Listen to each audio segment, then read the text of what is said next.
So we got to hit refresh on that. That's what happened last time.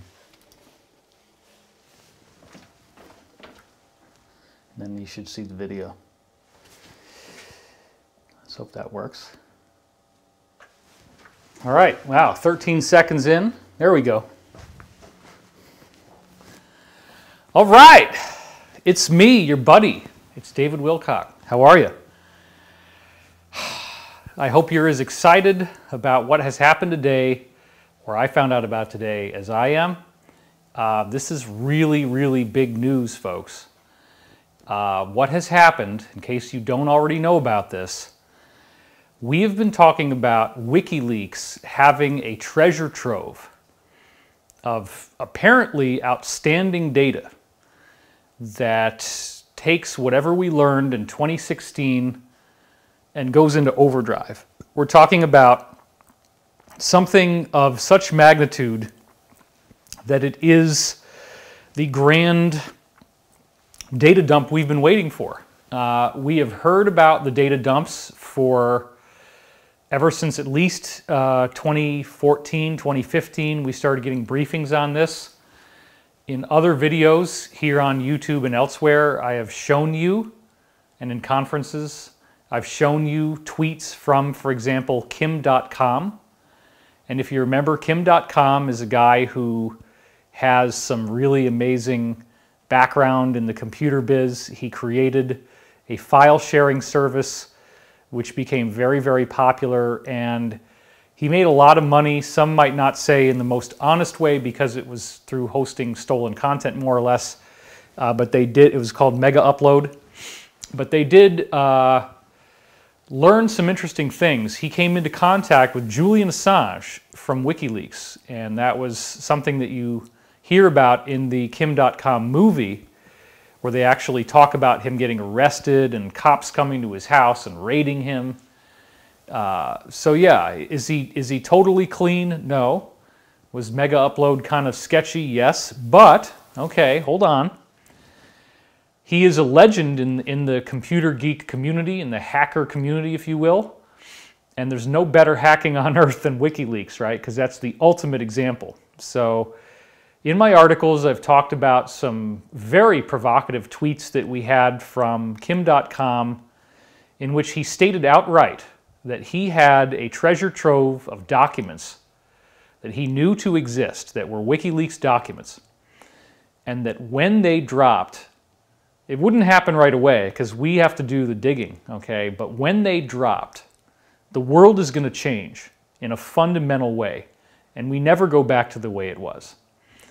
This is a huge curated collection where I would assume that pretty much anything you dive into is going to have very intense content. It might not be obvious. In other words, I want to curtail expectations before we get too excited.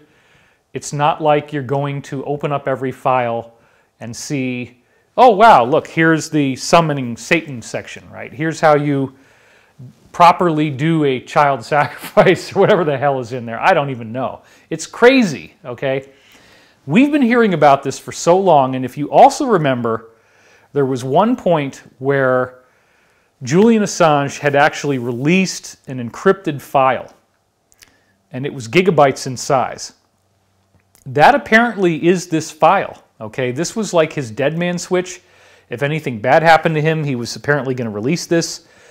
The Kim.com tweets certainly implied that there was an organized effort to get this information out to the world at the right time, when the right situation came up, and obviously we are in that time now.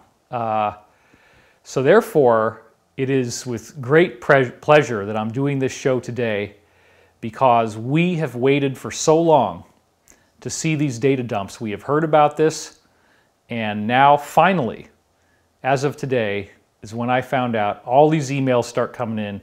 Everybody is telling me what's going on. So let's go to the slide, because you're going to use my computer with me now. We're going to go through this together. So I don't know what the sad news for Willie Nelson is. He looks like a mugshot, but I think he's doing pretty well now. He was bankrupt for a while, but hopefully it's not too sad, whatever it is. We love you, Willie.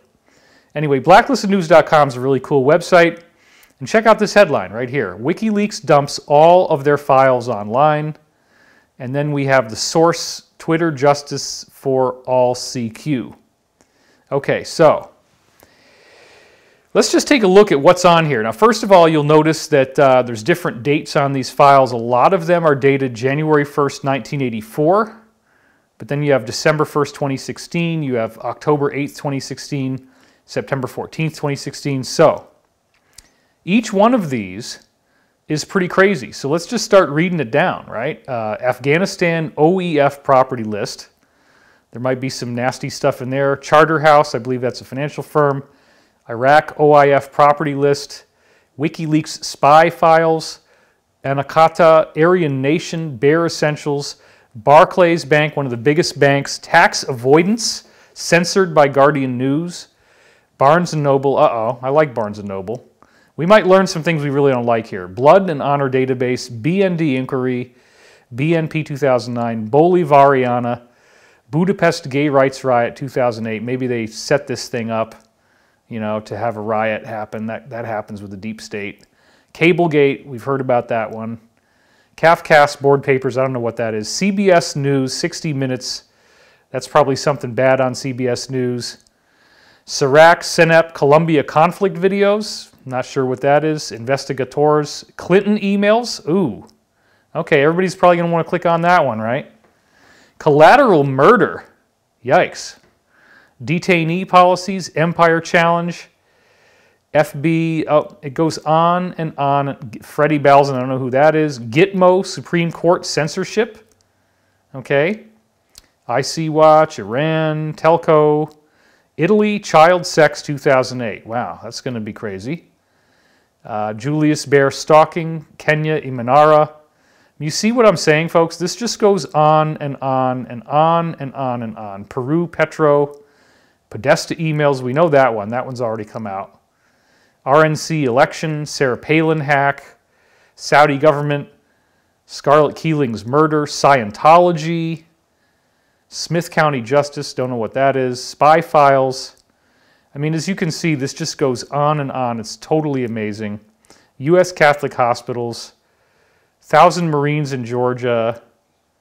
I mean, it's just crazy. And look, folks, I mean, each one of these is probably like a whole study in and of itself. And I'm just showing you the size of this thing, okay? Just try to check out Anatomy of a Subway Hack. Amnesty International's abortion policy, anti-anonymous flyer by Scientology. I mean, there's just tons and tons and tons of stuff. This is crazy. Some of this might already be up there, but everybody is talking about it as if there's a lot of new stuff in here. And again, any one of these you can click on, and there's just so many. So this is really crazy, and of course, it stops on C. But let's go now to the link. And I want to try to keep this moving. I'm not going to get bogged down too much in this. Okay. So he's got a pinned tweet, which is not the one that they were just showing. I'm not sure where the WikiLeaks files are.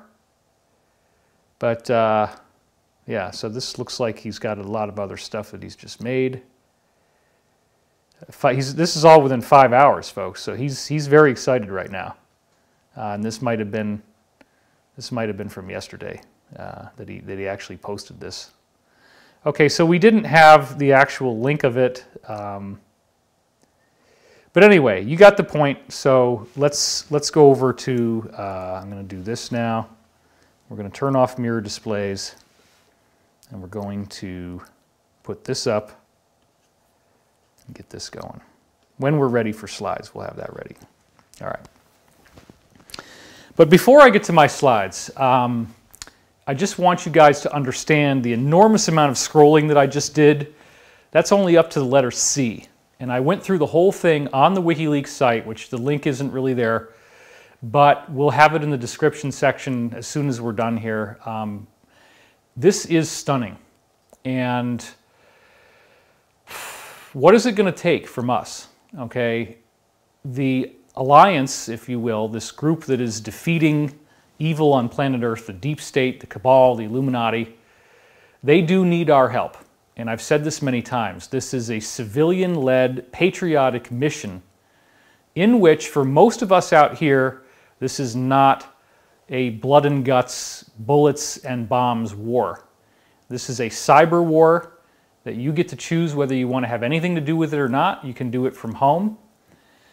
Now is probably a good time for a lot of us who want to be able to contribute in a functional way to go in there and start digging, because look at what happened after 2016, just from the 2016 emails that were leaked in October regarding certain very high-level individuals whose names would probably create little markers in my video. So we don't need to say those names necessarily, but you know what I'm talking about, and you know about certain foods that were listed as keywords in those emails and how disturbing all that stuff is, okay? And what have we learned in the 4 years since this happened? We've learned an incredible amount, and people are still following the leads from those original emails and digging things up and taking it to the next step and finding out more information and going beyond what we thought we knew.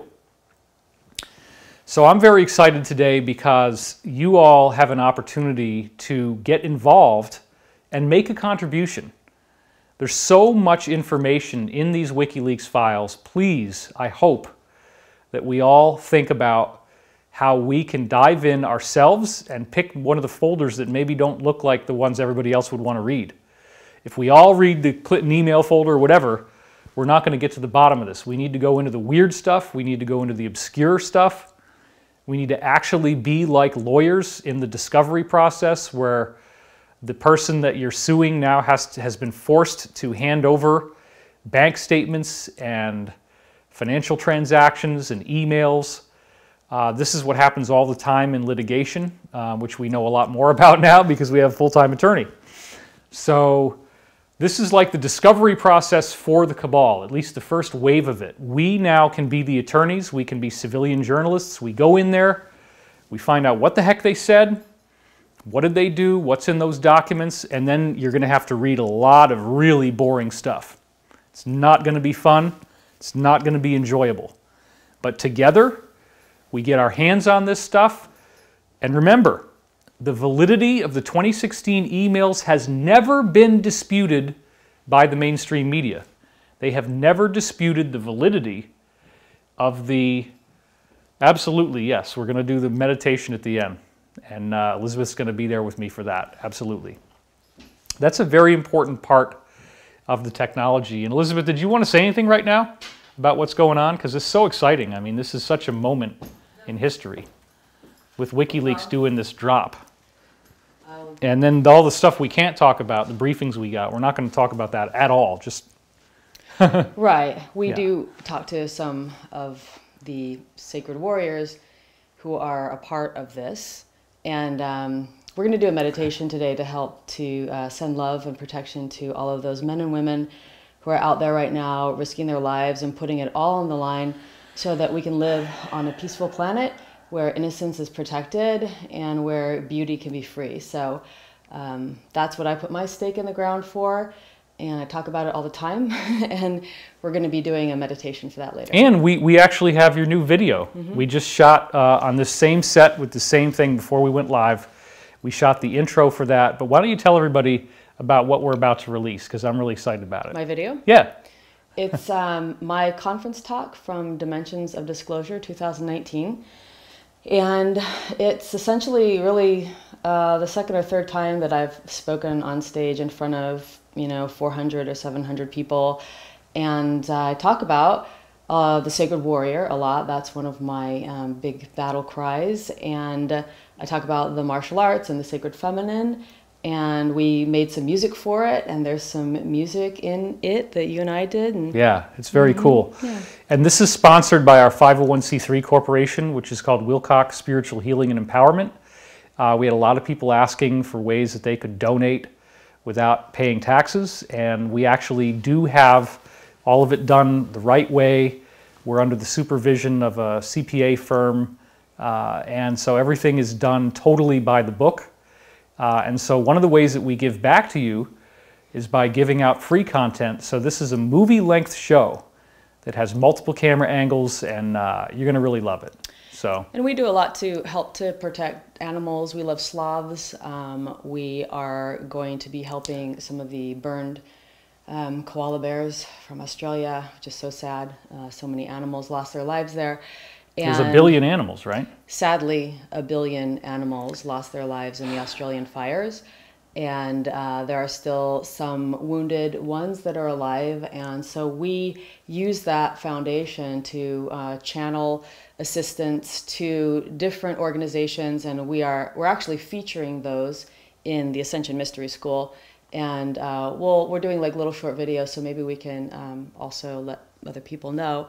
But we're doing our best to be a part of the solution, which is to anchor in the sacred here on Earth, to make sure this Earth is a beautiful place and a peaceful place for now and for generations to come. Well, let's also put this on the record while you're here. You and I both got some new briefings that are really heavy, and we're not going to say what they are, but for people who don't think this is real, what would you like to tell them? Well, since David and I have been together closely for like the last 4.5 years, I've gotten to meet about 20 insiders, and some of those are people that are deep inside of the government. There are insiders that he never really even talks about. We'll just generally talk about, but they're not really known. And from some of the insiders that are in the deepest levels of really the warriorship on the planet, you would call that the Alliance. Right now, we have gotten information from them that they are doing active operations, that it is Which is a very important term. It's mostly a silent war. It's not put out there. They're not telegraphing what they're doing. They're not making a big deal out of it. They're just taking care of business and doing what needs to be done in order to protect beauty and innocence, really. It really comes down to just protecting peace. Right. And unfortunately, we have to protect peace. It would be very nice if we actually didn't have to. It would be nice if everybody honored each other and gave each other space, like 6 feet of space. And how about 6 feet of spiritual space? How about 6 feet of psychic space? You know, spiritual distancing. Yeah, let's start. Let's take this up another couple levels here. It would be nice if everyone really did that, because then there would be no need for protection. We wouldn't have to protect the children. We wouldn't have to protect the animals. We wouldn't have to protect ourselves. However, it's not the world that we live in. So we do live in a world where there are predators. And it's unfortunate, but it's real. And those predators have just been even more outed today. And it just happened today. You know, the citizen journalists are going to be the ones to really unpack it. You guys, those who have a sense of sacred justice in your heart and want to do something about making this world a peaceful place. So, yeah, we're doing what we can, and we're sacrificing things too, but it's real. So anyway, these people are losing their lives because we did get those briefings, and some of them are now going in and they don't know if they're going to live or not. There's a lot of hurry up and wait. Nobody really knows what's going to happen or when it's going to happen. But I think it's safe to say, without stepping over any lines, that there's going to be a lot of loss of life in this process, and that includes a lot of friendlies. And so I know how easy it is for everybody to get wrapped up in this and think, oh, this is a LARP, this isn't true, you guys are making it up. We're talking to people who might not make it. This is very serious. Well, and look at what Julian Assange has sacrificed in order to get this information out to the world. Julian Assange has sacrificed much of his life, if not all of it. So let us, give a tip of the hat to Julian Assange, who put his life on the line to get this type of information out to us. And the world has not been the same since. So he is one of those sacred warriors who, we all are human too. So like nobody is like floating on air here or ascended. So he's a human, everyone's a human who's doing this stuff, but there's a sacred warriorship to it all. So his sacrifice has brought this to us, you know? Yeah, Julian Assange is a total hero, and you know, when you do this kind of stuff, they try to set you up, and they did a really good job on him. Right. Thank God I never fell for any of that honey trap stuff, and none of that stuff happened to me. I've had a really good, clean run here. But you see what happens, you know, Man. it's people sacrifice, you sacrifice a lot when you come forward and you make a sacred stand. And Julian Assange has clearly made his sacrifices to do what he felt was the right thing. But what we also want to point out is that people are paying the ultimate price. And there's going to be, I don't even want to speculate how many friendlies are going to not make it or already have not made it, because we don't even have any specific information. But we do know this thing is gonna be done, or has been done already, part of it. And it doesn't look like there's any way that the deep state can really fight back. And I don't think that they're going to be any more happy after this They seem download. to be fighting back. But I mean, not anything that's going to really stop the plan. They've always said trust the plan. And the people we're talking to have great confidence that this is actually going to work. And we're not getting any kind of like, uh-oh, maybe this isn't going to work. We're not hearing that at all. So we'll do a meditation at the end and just give me a call. Okay, cool. And I'll do some singing bowls. All right, Elizabeth Wilcock, everybody. Give her a big round of applause. You can't really hear it, but it's there. Oh, thank you. Okay, so I'd like to now, we're not going to make this a really long one, and because there's, you know, but there's so much going on in the world right now. So one of the things I'd like to do right now is go back to the slides, and I want to review for you some of the stuff that Q has already said. I did say this before, but it was in the middle of a big 5-hour ordeal, and now everybody's going to want to sit through that. So I want to just give you some QAnon juice to keep you excited as now these WikiLeaks data dumps have happened. And then we're going to go over to the Q website right now, and I'm going to read some stuff that's new off of the website. So this is one of the ones that I pointed out. On August 1st of last year, they already said public understanding of events just around the corner. And that seems to be now all coming to a head with this WikiLeaks data dump. Then they said, be ready, patriots. And this is very important. Notice, what does it say above be ready, patriots? It says, do you believe in coincidences? And then it says 5 question mark. Okay. Of course, we all just got bitch slapped by Q, basically, like stop speculating about dates, stop speculating about dates. Well, what do you guys mean by 5/5? Okay, because it sounds a lot like May 5th. And notice that they're talking about it here back on November 11th of last year. How is that a date? I don't know, okay? But that's the kind of thing that Q is allowing us to speculate about, given the fact that they actually mentioned it. And they just mentioned it again very recently. I don't honestly know. I don't know if anything's going to happen on that day, but what we did find out, okay, is that 5/5 is a military code that means Mayday. And Mayday, of course, means some kind of an emergency. Does that mean it's an emergency for the cabal? Maybe. It's interesting that we have heard about these releases of data dumps as one of the last things that would happen before things really light up. And we've also heard about the unsealing of indictments. And there was a lot of teasing on Fox News, as I said in my last show, about the fact that they are getting ready to unseal indictments as early as this week. It's interesting that the data dump happened before that, because maybe this is a big 1-2 punch where the indictments are going to make everybody want to go to the data dump. So now we got the data dump, but we haven't seen the indictments yet. It's still only Wednesday. And again, please also bear in mind, folks, Q has always told us you got to be patient. We cannot rush this thing. We've got to do it at the right way, at the right time. And it is, I'm not involved in this except for getting little crumbs off the table, just like everybody else. I had more of them, I guess, because I've done this for longer.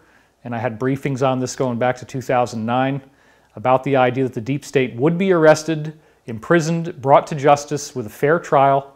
And so This is it. This is what we were told, that you were going to have to stay home, that there would be operations going on while everybody is stuck at home and you have to have food at home, and you either wouldn't be able to leave the house or you wouldn't really want to leave the house. Well, that's what's happening.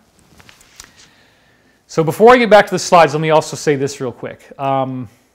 Most people are now feeling as if this is the end of the world, that they have lost hope, that the economy has been destroyed.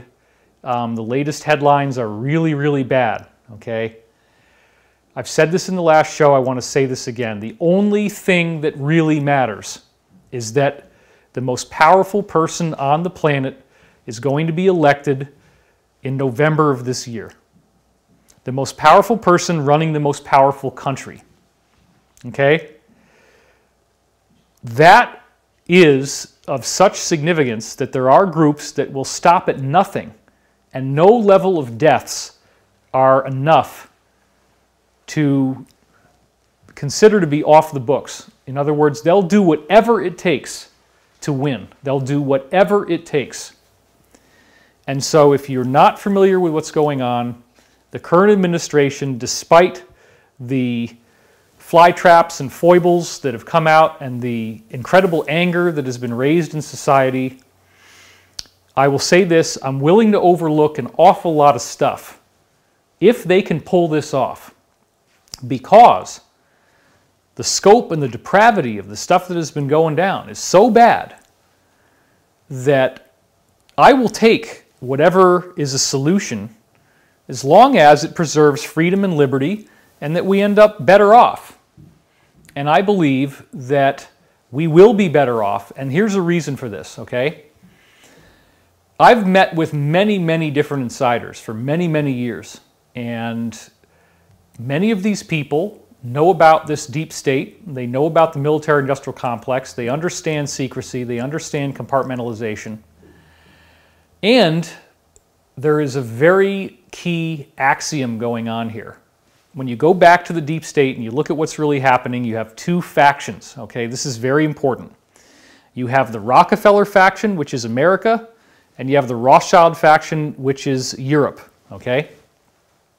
The Rothschild faction, of course, is the older faction. The Rockefeller faction is the new faction. Now, originally, what was supposed to happen was that the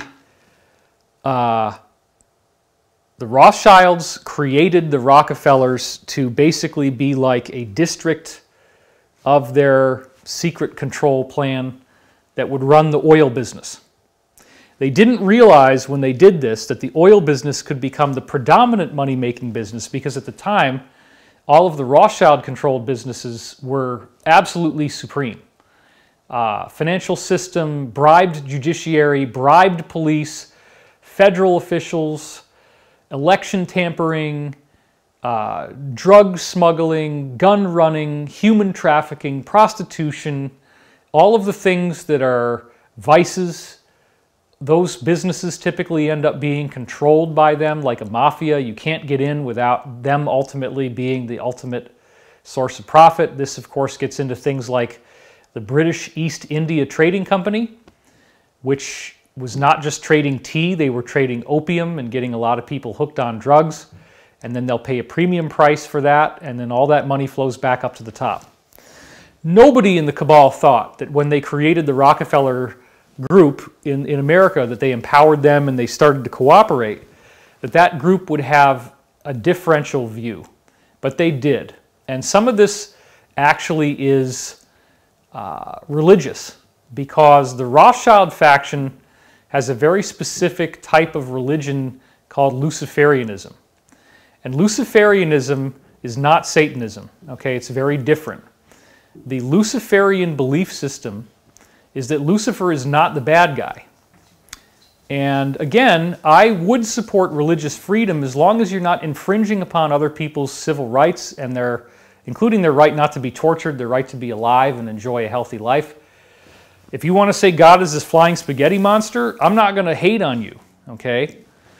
But what we have is a separatist mentality, where the idea is that what most people think of as the devil or Satan is actually the good guy, and that all other aspects of the Western Abrahamic religious traditions, which would be Judaism, Christianity, and Islam, and they don't like anybody who believes in God because they believe that God is an evil interloper that they call a demiurge.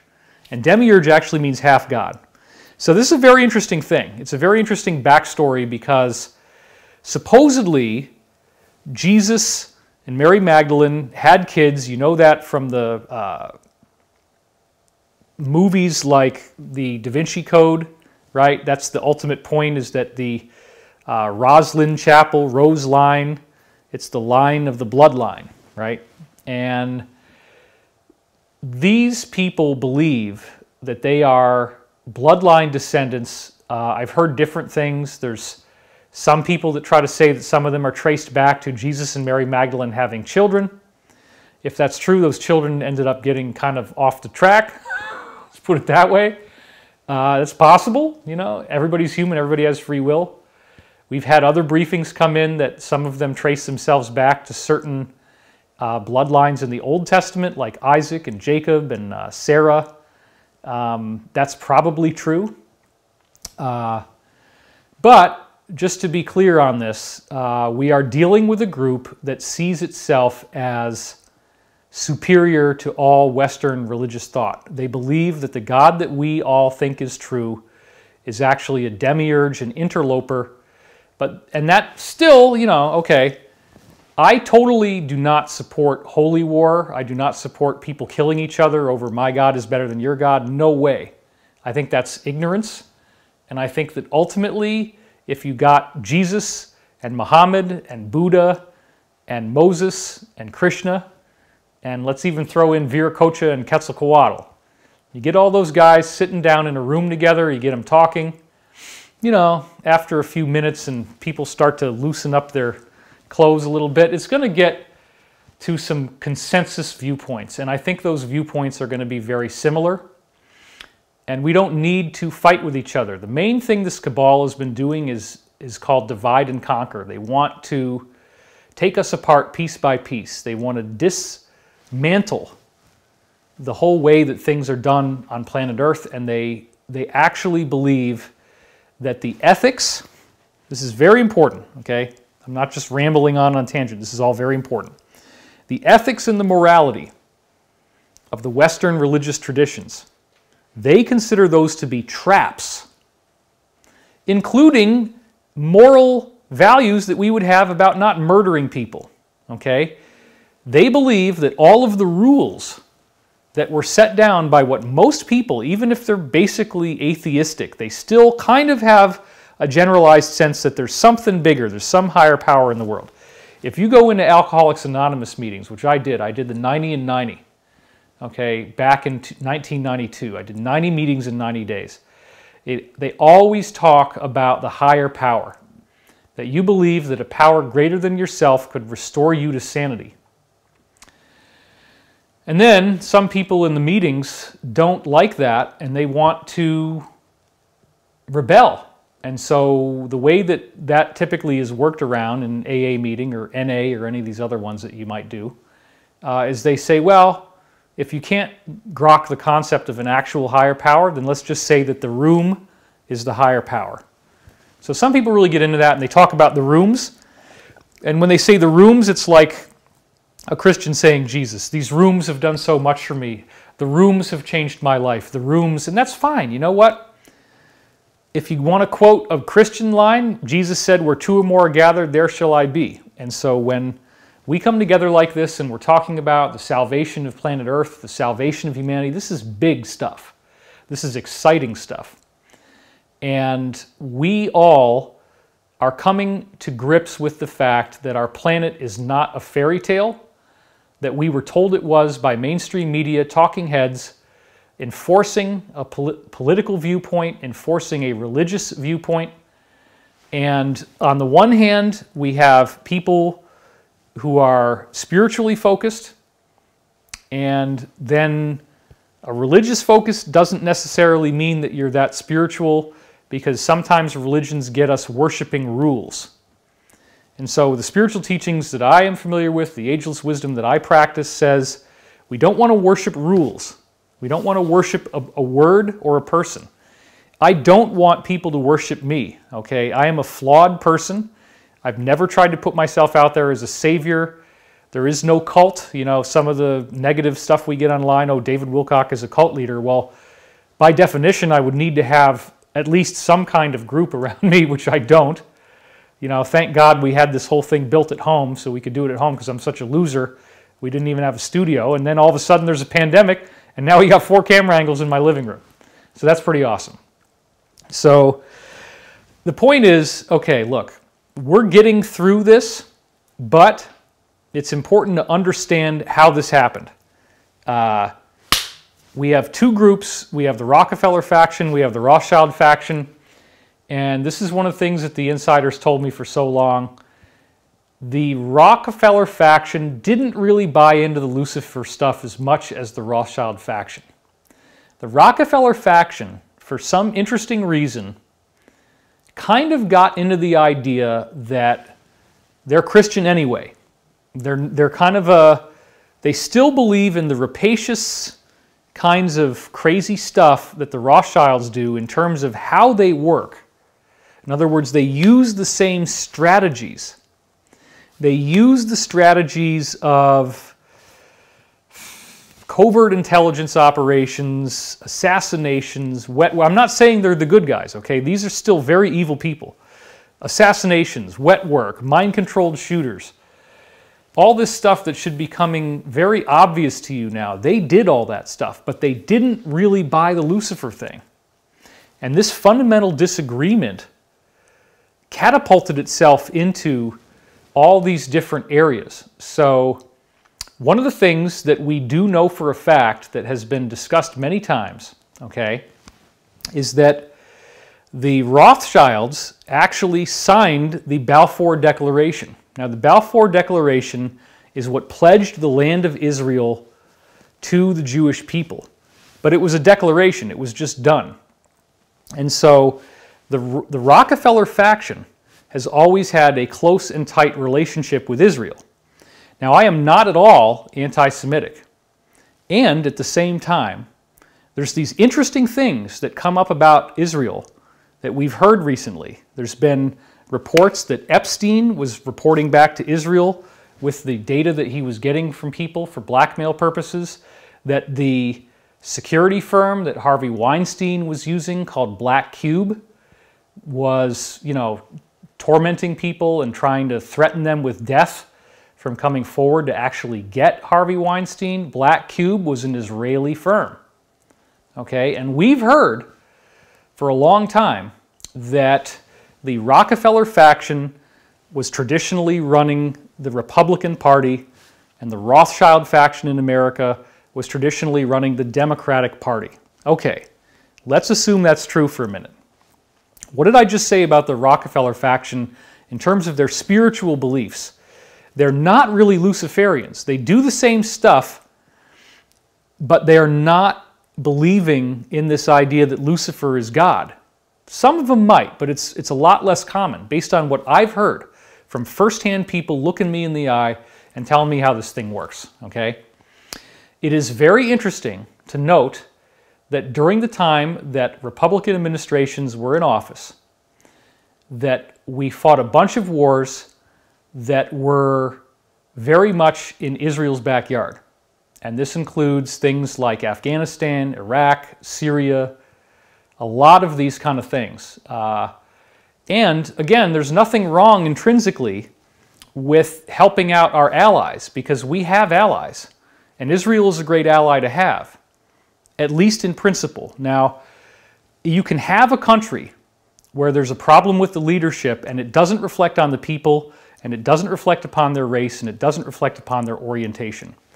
I do think as this all unfolds and as we get the big Great Awakening, that there's going to be interesting information about the relationship that was established between the Rockefeller faction, Israel, and the Republican Party in America. And you can look at where the wars were fought and what happened in those wars and think about who's in the background, who's in the neighborhood, as it were. And again, I want to see Israel totally respected, and I want to see them loved, and I want to see any of this nonsense, anti-Semitism, to stop. This is a crime. This is wrong. This is not a Jewish conspiracy. These people killed Jews in large numbers, genocidally, okay? That is real. There's no way you can cover that up and try to say, oh, that didn't happen. They don't like anybody who believes in God. And there's lots and lots of people in this group from all different ethnic and religious backgrounds. So I will always speak out against that, because one of the things they're going to try to do as all this starts to happen is say, oh, this is anti-Semitic, this is anti-Semitic. I don't believe that. I'm never going to say that, because it's not true. So, and then we do have a certain number of people who are going to write comments, and a lot of those comments are probably going to get automatically blocked by the algorithm, it's not even me, that will say really horrible stuff, and they believe it, okay? And this is a wound that we have to heal in our society. The main objective of this group is divide and conquer. But there's two factions, okay? The Democratic faction was the faction that was making money off of things like the financial system, because this is the Rothschild faction, right? Their main thing is financial instruments, big banks, financial trading. The Rockefeller faction's main business is oil. And so you look at the fact that the wars that are being fought, you know, the two big wars, Iraq and Afghanistan. Iraq is the oil, Afghanistan is the opium trade. Now America has pulled out of Afghanistan, and they are going to be able to start running their own country again. And one of the things that certain insiders have been urgently asking me to relay to you, which I'm going to do now, is that we do have a potential human rights crisis in the making. Elizabeth is going to be speaking about this more, but I want to do it right now as well. When the Taliban regains control of Afghanistan, it is entirely possible that women's rights are going to take a nosedive, because they might be forced once again to wear burqas. Their ability to live in a free society is threatened. Their freedom is being threatened. Their rights are being threatened. And they could end up really getting a lot of pain and a backlash to the way that things were. So one of the things that we really hope will happen is that as America is pulling out of Afghanistan, because we are pulling out of these theaters of war all over the world, that's happening right now, and I think that's a positive, okay? Let's hope and let's try to make sure that as order is restored in Afghanistan, as we pull out and they get to run their own government again, that this is done in a way where the women are not going to be oppressed, where they get to maintain their rights, and we don't get a fundamentalist, deeply crazy type of situation coming back into power again as some sort of spring-back reactive movement.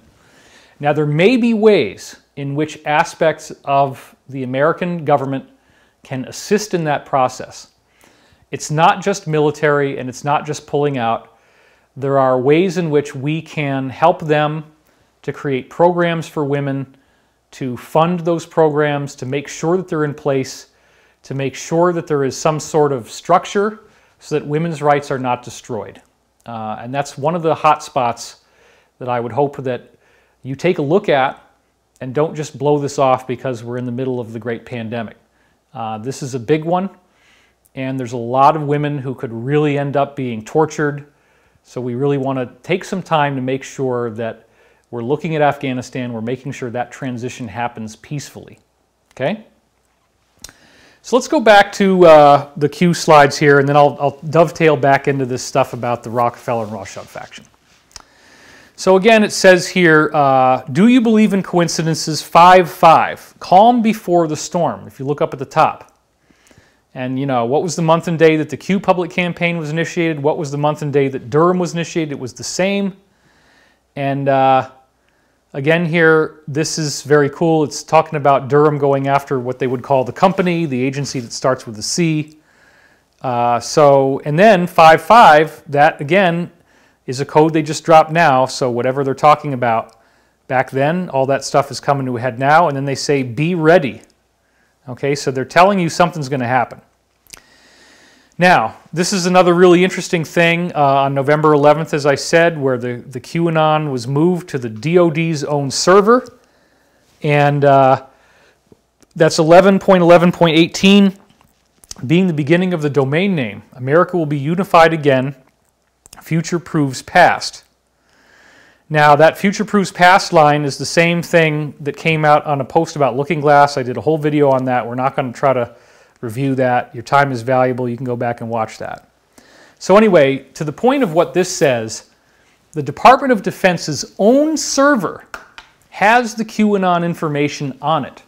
And that's very exciting because when we have the actual Defense Department of the United States government backing up the posts of Q as critical infrastructure, defense, it's a war, it's a cyber war, and they put that structure behind a wall that is essentially in the cyber arena, in the internet arena, it is a military protected enclosure. This wouldn't be happening if this wasn't real. We wouldn't have seen society go over the cliff like it has here randomly. This appears to be all part of a structured plan, which I don't think is bad. Because let's just be clear on this. When we find out about these arrests, we're going to find out that very many top people were brought to justice or are being brought to justice. We're going to find out that they all gave testimonies of incredible detail. A lot of people have sung like rats on a sinking ship. There was this book that Weinstein was carrying when he went into trial, which was Elia Kazan. And he is a very famous person in Hollywood history as a traitor because during the McCarthy era, he reported on the activities of the deep state in Hollywood, this communist infiltration, which everybody laughs at that now. But if you just change communist and you say Illuminati, that's what it really was. Kazan ratted out a whole lot of people while he was going down, and then Harvey Weinstein brought his book into the courtroom, so that said he was going to rat. So you might not know this yet because it's not public, but Harvey ratted out a whole bunch of people. Okay, he still had to go to jail, but he did give a whole lot of very, very useful information. Many people have already been interviewed, and we're going to find out a whole lot of stuff. It's extremely exciting.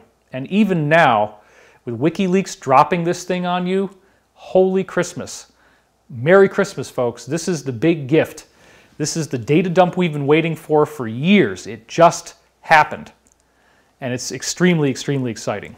So we'll talk more about the two factions in a minute here. But sure enough, I went online and I looked, and there it is. The DoD's own server is 11.11.18.0 to 11.11.18.255.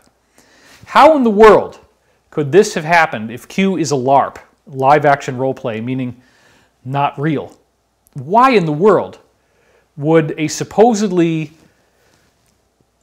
garbagey internet forum, some yawn fest, right? It's a bunch of dorks, you know, doing this.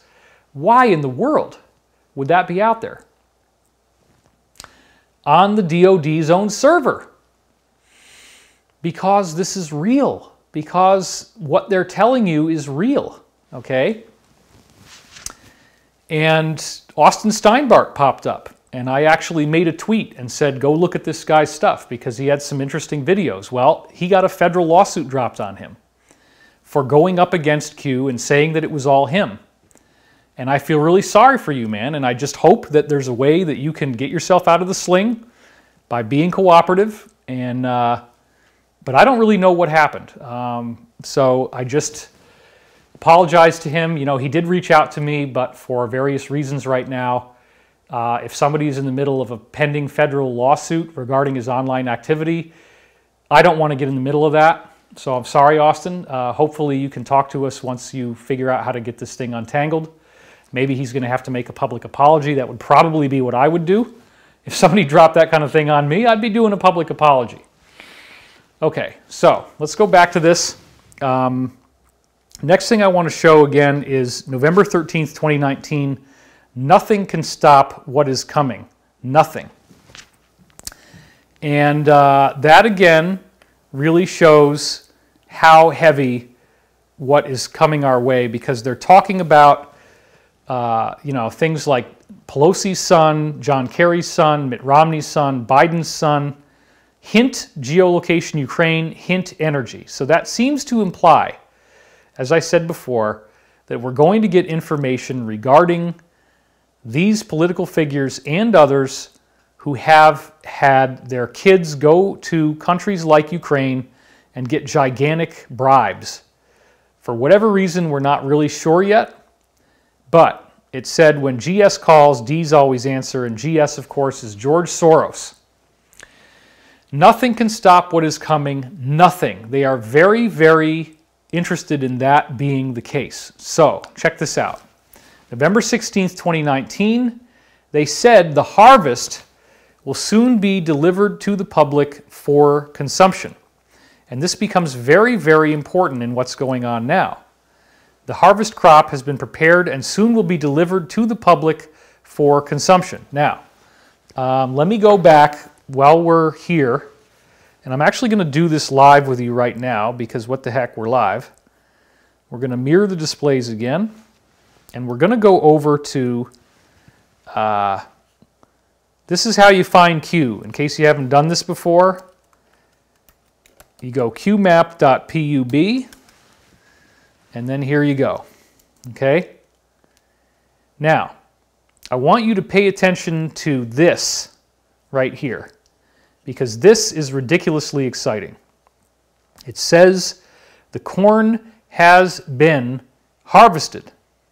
The corn has been harvested. And then when you click on this, you get this video that it goes to, which is it's a ambient music thing where they have these little animated wheels and they rotate around. And it's just very, very relaxing, soothing music. There's nothing more to it than that. So that's not really the data. The data is the corn has been harvested, okay? So, and there's another thing here. It says, we are ready. Set one, mission good. Together we win.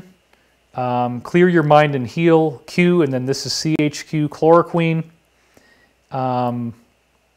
There's a whole lot of stuff here. But anyway, this to me is very, very provocative. And then another thing that I'm looking at this, where it says 1 if by land, 2 if by sea. And then they have 2 lights in what looks like a wheel like you would steer a ship with. Okay, so this is the hottest, latest intel. We just pulled it up. Now, what might that possibly be about? Well, I don't know, okay? But if they say the corn has been harvested, the previous briefing that I just showed you said the harvest will soon be prepared and delivered to the public for consumption. One could argue that the harvest refers to things like the data dumps that just dropped today. And so they said the corn has been harvested April 17th, and now a few days later we get this huge Wikileaks data dump, right? So this excites me. The corn has been harvested. They're talking in past tense. They're saying something already happened. So one of the questions that we could legitimately ask based on this post is, have you guys already done a lot of stuff? Have you already maybe arrested a lot of people? Have you already gotten a lot of it done? I don't know. Or, well, maybe, we'll find out. But that's all I'm going to say. So it's a pretty provocative headline. And then when they say 1 if by land, 2 if by sea, right after this other quote, let's go back to the slide real quick, right? Because he says, ex-military here, Q, please don't let us down. We were willing to die then, and we are still willing to die now. Do us proud, please. And they say, for God and country, brother. So then they say 1 if by land, 2 if by sea. Now, what is the historical precedent for that? Okay? The historical precedent for that, if you don't already know, is it is a reference to the early patriotic history of the United States of America, specifically with regard to the idea of a code that was given to, I believe, Minutemen, which were the original patriots who were up all night and making sure that if any type of war activity took place, that they would be ready to go running at top speed in a minute, 60 seconds hopefully, get that information where it needs to go, so that America doesn't get caught with an invasion, because separating from the British was very difficult. There wasn't a lot of money, there wasn't a lot of support, and you're fighting this gigantic British Empire that is so scary. The American Revolution was an amazing, amazing thing because it was done on a minimal budget. And so there was a code, and this goes back to Paul Revere and all that kind of stuff. If you're, when you're a child in America, you get all this American history every year in grade school. It goes on and on, all the way through high school. 1 if by land, 2 if by sea was a code that had to do with lights. And if there's one light that lights up, it means that there's an invasion coming in by land, and if there's 2 lights, it means there's an invasion coming in by sea. Okay, so given the fact that Q gave us 2 lights, what could that mean? It's possible to me, and I don't have any briefings on this, by the way. This is pure speculation, which they're asking us to do by making these kinds of things. They want us to think about this. They want us to speculate. Is it possible, and I don't know, okay, but I'm just saying this, is it possible that there is some sort of classified operation that we don't know about where, for the sake of argument, let's say that there could have been 2 ways that this thing would have been done, and one of the ways might involve more land work, and they would call that the by land choice, and the other way might be the by sea choice. And again, I don't really know what that means. I don't know where they would go or why they would use ships on the sea. But another thing that they said, as I was talking about in the last show, is that the black sites have been shut down, and these are boats that are on the sea where they say in the Q post that MK Ultra was going on there. There's probably a lot of children that are imprisoned there. We're hearing all these reports now about children being freed from underground tunnels. One of the headlines I saw today, 50,000 children apparently have just been freed. That is not confirmed. I haven't had time to go back and look at it. We got a lot of stuff going on here. But definitely when Q says black sites have been shut down, those black sites are by sea. So all I can say is that active operations mean people are dying, and they are doing this ethically. They are not hitting anything with bunker buster bombs. They're going to do it the right way. But doing it the right way, unfortunately, means that a lot of friendlies get lost in the process. They are dying for their freedom for the planet. And we feel really bad about that. So whatever the heck we've got going on, and the problems that we have online, and the opposition that we've had, nothing even comes close that we've dealt with to the stress and the pain and the fear and the trauma of soldiers, possibly in the tens or even hundreds of thousands, I don't know how many there are, actually dying to get us our freedom back. So we honor them, we salute them, we salute their sacrifice, we salute their service, because there is nothing more virtuous or valuable than offering your own life as a payment in exchange for others' safety and freedom. That is the ultimate sacrifice. It is a sacrifice that I have always known that I could end up making for doing what I do. This is very real. The opposition is very real, and they have many, many assets and many, many resources, and a lot of people are amazed. They say, David, how are you still alive? Well, we do our best to follow the rules. There are spiritual rules in the universe. We don't ever flaunt them. We don't ever take advantage of them.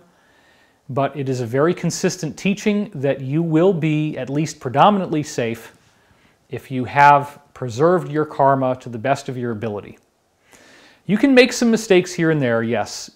There is a lot of forgiveness, but where it really gets down to trouble is when you're doing things like blatantly screwing people out of large amounts of money, womanizing, You know, having sex with someone, saying you're going to be with them forever, and then turning your back on them, and ghosting them, never calling them back. That kind of stuff, actually, when you become an influential political figure or public figure, that can get you killed. That kind of behavior. These angelic forces that I talk about, they can protect us, but we have to follow the rules, which means you have to genuinely be a good person. And again, there's a lot of room for mistakes. Corey Goode is obviously not a perfect person. I am not a perfect person. The President of the United States is definitely not a perfect person. A lot of people want this thing to be different than it is. You know, you might want me to be different than I am. Well, I'm jogging for you now, buddy. I'm out there like Rambo, jogging with my crazy military dog, getting in shape. The love handles are disappearing. It's pretty freaking cool. I never thought that would happen. But it's awesome. And so I like what's happening in the world. Not because of the fear porn that is being peddled by the media. The pandemic is horrible, okay? And what we're being forced to do is horrible. I was talking to Elizabeth about this the other night. How is it that we are now, the whole world is on house arrest, right? Let's think about this. If you get busted for a crime, and we have an overcrowded prison system, what are they apt to do? They're apt to give you this ankle bracelet that you wear all the time, and you get to be at home doing absolutely nothing. Your food is provided for, but you're a prisoner. And the main thing is that if you leave your house, that the ankle bracelet goes off, and you are, the authorities are alerted, you broke the thing, and now you got more time. Well, hell, that's exactly what's happening, right? So this is like a global imprisonment. We have actually got everybody in prison. And so one of the things that Elizabeth and I were talking about the other day is you got to treat your cellmate well. And when you're in prison, it's stressful, it's terrible. Elizabeth and I have had unbelievable stress in our personal lives through a variety of different intersecting factors that are going on, including a variety of different legal things that are going on, launching our class, having all this information come in, having people trying to get us killed, which is very, very real. It's a lot of stress. And so in the past, we have not always handled it the best. I have traumatic memories from being on various sets that I've worked on before. And so sometimes I exhibited stress in these live shows because I didn't know how my slides were going to work and all that kind of stuff. So we're going to try to make sure that doesn't happen anymore. I'm going to be very, very careful to not let that happen anymore. Just be relaxed, stay cool. And that's a really good thing. You know, we're all having to learn that this is a very unusual situation. A lot of reports coming in about domestic violence. A lot of reports coming in about weapons being used against each other in homes. A huge, huge surge in temporary restraining orders, or TROs. A huge surge in actual violent outbreaks, incidents. Again, I don't believe this is the end of the world. I do believe that we're going to get through this. And it is very, very important that we really put these things into practice at home right now. So one of the things I had for you that I want to talk about is the emblematic soliloquy. This was a kind of a funny thing that I got the other day. And I think that this is actually good practice. Now, normally I teach people when you want to get spiritual, when you really want to start digging into your homework on a spiritual level, that you can journal and you can write things down and write about what's happening to you, write about your feelings. It's basically like what they used to call the diary. And that's good. That's actually really good. It's a healthy thing to keep you on track. You need to be heard, okay? But what I have found out, and I'm the big talker in the family, right? So what I have found out is that listening, asking somebody else to listen to you when you're stuck in the house together and you have nowhere else to go, you gotta dial that shit down. You can't do too much of it, okay? You want to be able to keep yourself from going too long on topics that, even if you're very excited, and you're very positive, we all need to respect that we don't have anywhere else to go. We're trapped at home together. We're basically prisoners in a cell right now. And therefore, it's very important that you give everybody their space. And so in my case, I came up with a humorous name for a technique, and I call it emblematic soliloquy. And this is really funny because what I've been doing is that I will go outside on the patio here and talk to my dog. And I'll share with my dog, you know, what's going on and how I feel. And what I find is that as I'm doing this, as I share about myself, that I might be talking about one thing that I think is the main topic. But at the same time, I will notice as I'm saying it, I'll be able to, you know, in a meditative state, you can become the observer of yourself, and you can think about what else is going on that you're not seeing. And when I become the observer, I say, wait a minute. I'm talking about one level of subject, but then there's a deeper level. There's like a deep spiritual meaningfulness where this actually, the thing that I'm talking about out loud applies to these other things that are much deeper.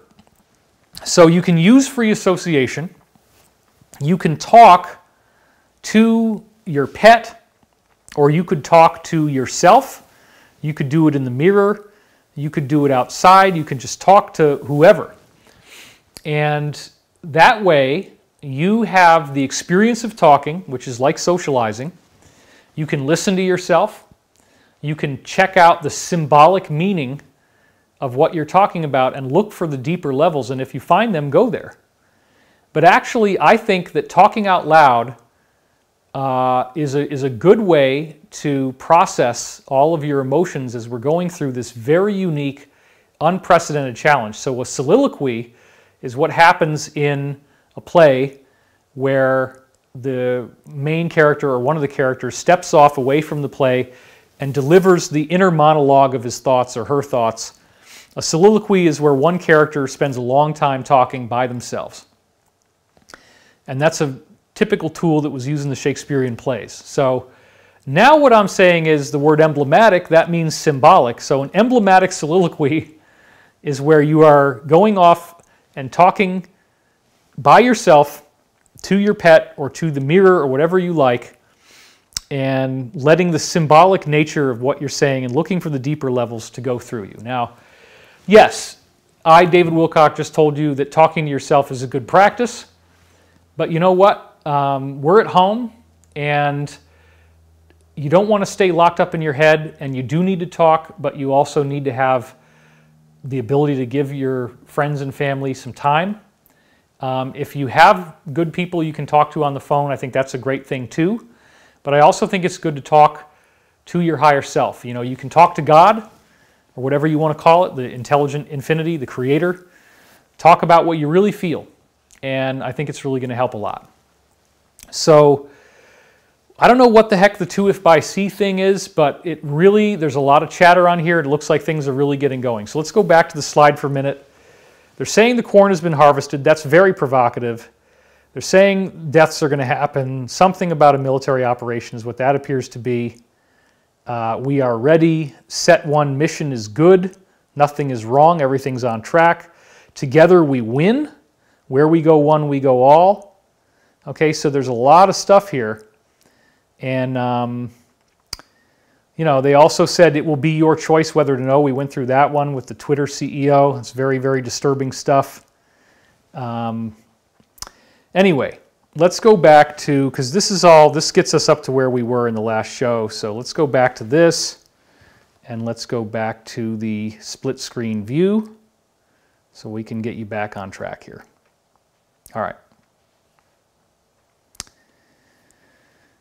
So, again, the tie-in here is that it says the harvest has been prepared and soon will be delivered to the public for consumption, and now they're saying the harvest is finished. The corn has been harvested.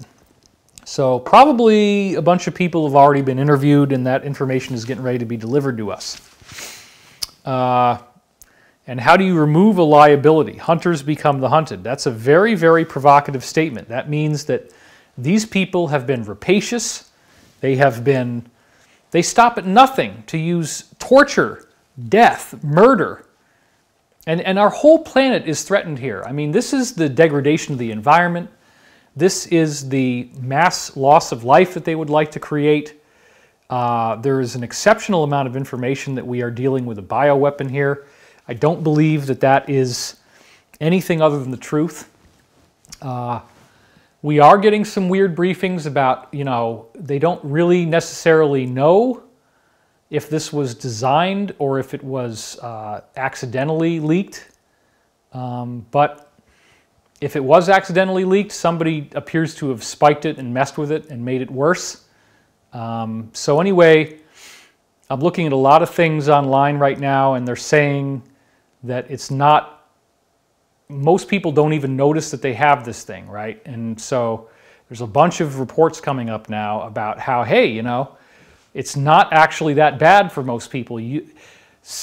Depending on the percentage of where you read it, it could be between 20%, 50%, 70%, even upwards of, as I said last time, 85% of people, up to 85% of the people who actually have tested positive for this thing never knew they had anything, or they had very minimal things that they could easily manage, okay? So it's strange because this virus is very, very aggressive if you have the compromised immune system. It's very, very dangerous. It attacks the heart, it attacks the kidneys, it attacks the brain, and of course we know about what it does to the lungs. The immunologists that I'm looking at, as I've been doing my research this week, say they've never seen anything like this.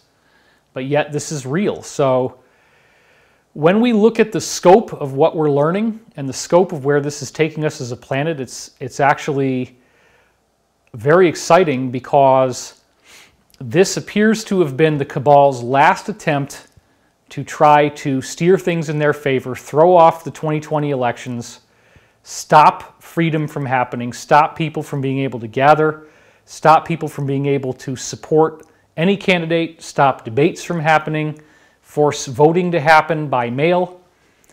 Well, David, that's crazy. How in the world would somebody be willing to sacrifice many, many tens of thousands, if not hundreds of thousands of lives, or millions potentially, just to try to win an election? Well, then you don't understand the cabal. You don't understand what these people are capable of, how evil they are, how crazy they are, what they've done before.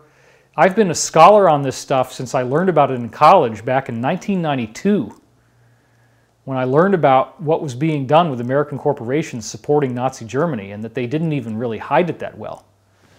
So now we're at a point where all of this stuff, the weird open-air assassination of a U.S. president in 1963, and the media is covering it up, we've known something's wrong. There's a lot of great songs in the 1970s, like disco songs, that came out in the aftermath of Watergate. They're very happy songs. Everybody was so excited. So Elizabeth and I have been listening to some disco, things like Kool and the Gang, whatever we feel like. Isley Brothers, because there's a lot of great music from that era where people were happy, Stevie Wonder. And so I believe that we are on the threshold of a very, very powerful moment in human history. So let's go back to the slides again. The hunters, these crazy people have become the hunted. This is massive treason, massive sedition, and we're all going to learn about it. So then on November 19th, as I said before, they said there is no step 5. This is the end. So that to me again shows that the sequence we're going through right now is the final sequence. We're not going to have to wait longer. This is it. Then they said it's going to be biblical, the Great Awakening. Now, yeah, I've talked about the 3 days, but I don't think that's all it is. The 3 days may or may not even happen, okay, because the plans keep changing, but the overall objective is the same. It is a fact. You can look at the recent executive order that declaring a national emergency that Trump has activated potentially up to 1 million reserve troops. So all kinds of stuff could be going on. When they say it's going to be biblical, and then in the recent QAnon post where it said, "and frogs to destroy them," quoting out of Psalms, they're talking about the plague. So I think it's going to be biblical, was them understanding that something would happen like this. Because let's not forget, okay, it's easy to lose track of all the other stuff that was going on. If you have the ability to use satellites to generate gigantic amounts of rainfall, you could direct the rain onto deserts and breed up a whole bunch of locusts, and then cut the rain off, and the locusts are going to swarm to wherever there is food. And that's how you create a locust plague, okay? Plague of locusts is one of the things in the Bible. The Cabal did that. And those locust plagues are unbelievably bad, and they're sweeping through Africa, and now I believe India. And so the food supply is very, very jeopardized, and that's not something that happens overnight, but that is an attack on the people of this planet and the population of the planet in progress, okay? America cannot sustain, nobody in the world can sustain this shutdown for very long. It's not like this is a new normal. All of this stuff that they're saying about, oh, well, we're going to get a vaccine by the end of 2021, next year, and we're just going to chill out in our houses until next year, and then everybody gets to take the Bill Gates vaccine. Oh, maybe you'll even get it in your nose. You don't have to get an injection. Oh, great. Well, come on. Come on.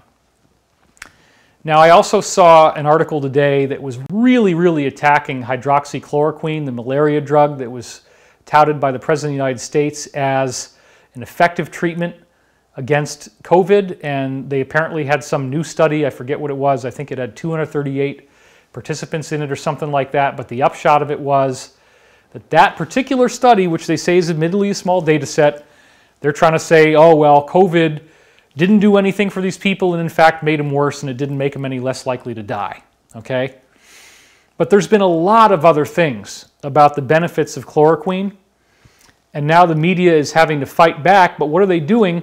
They're trying to say that it's all nonsense.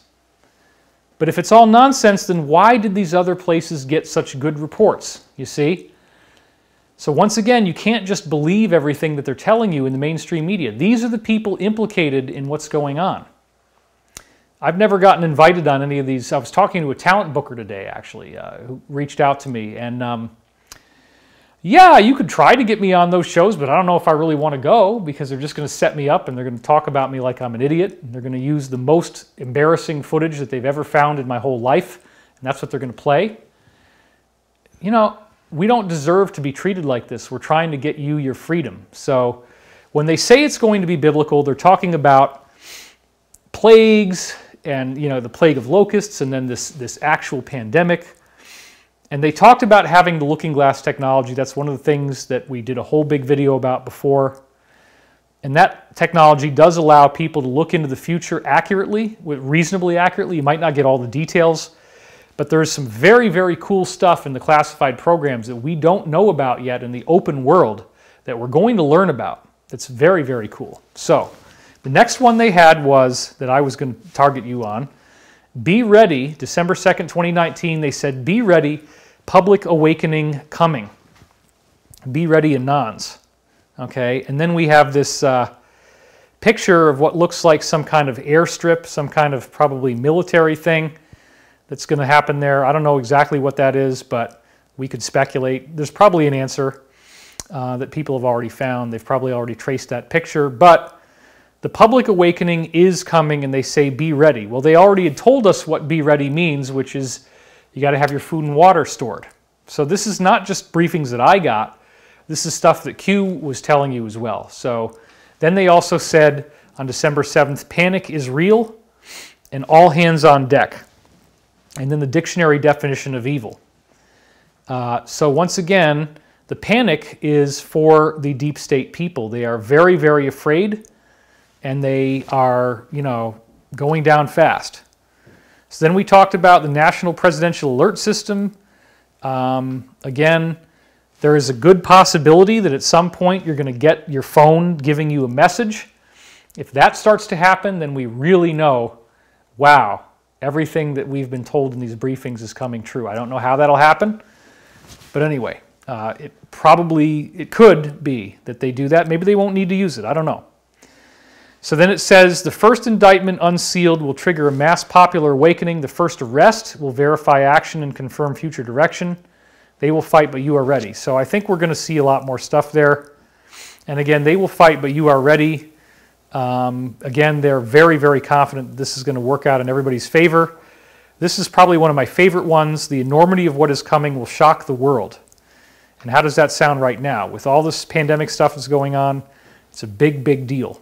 So you can see it right here, post number 3728. And they say, you know, we're with you.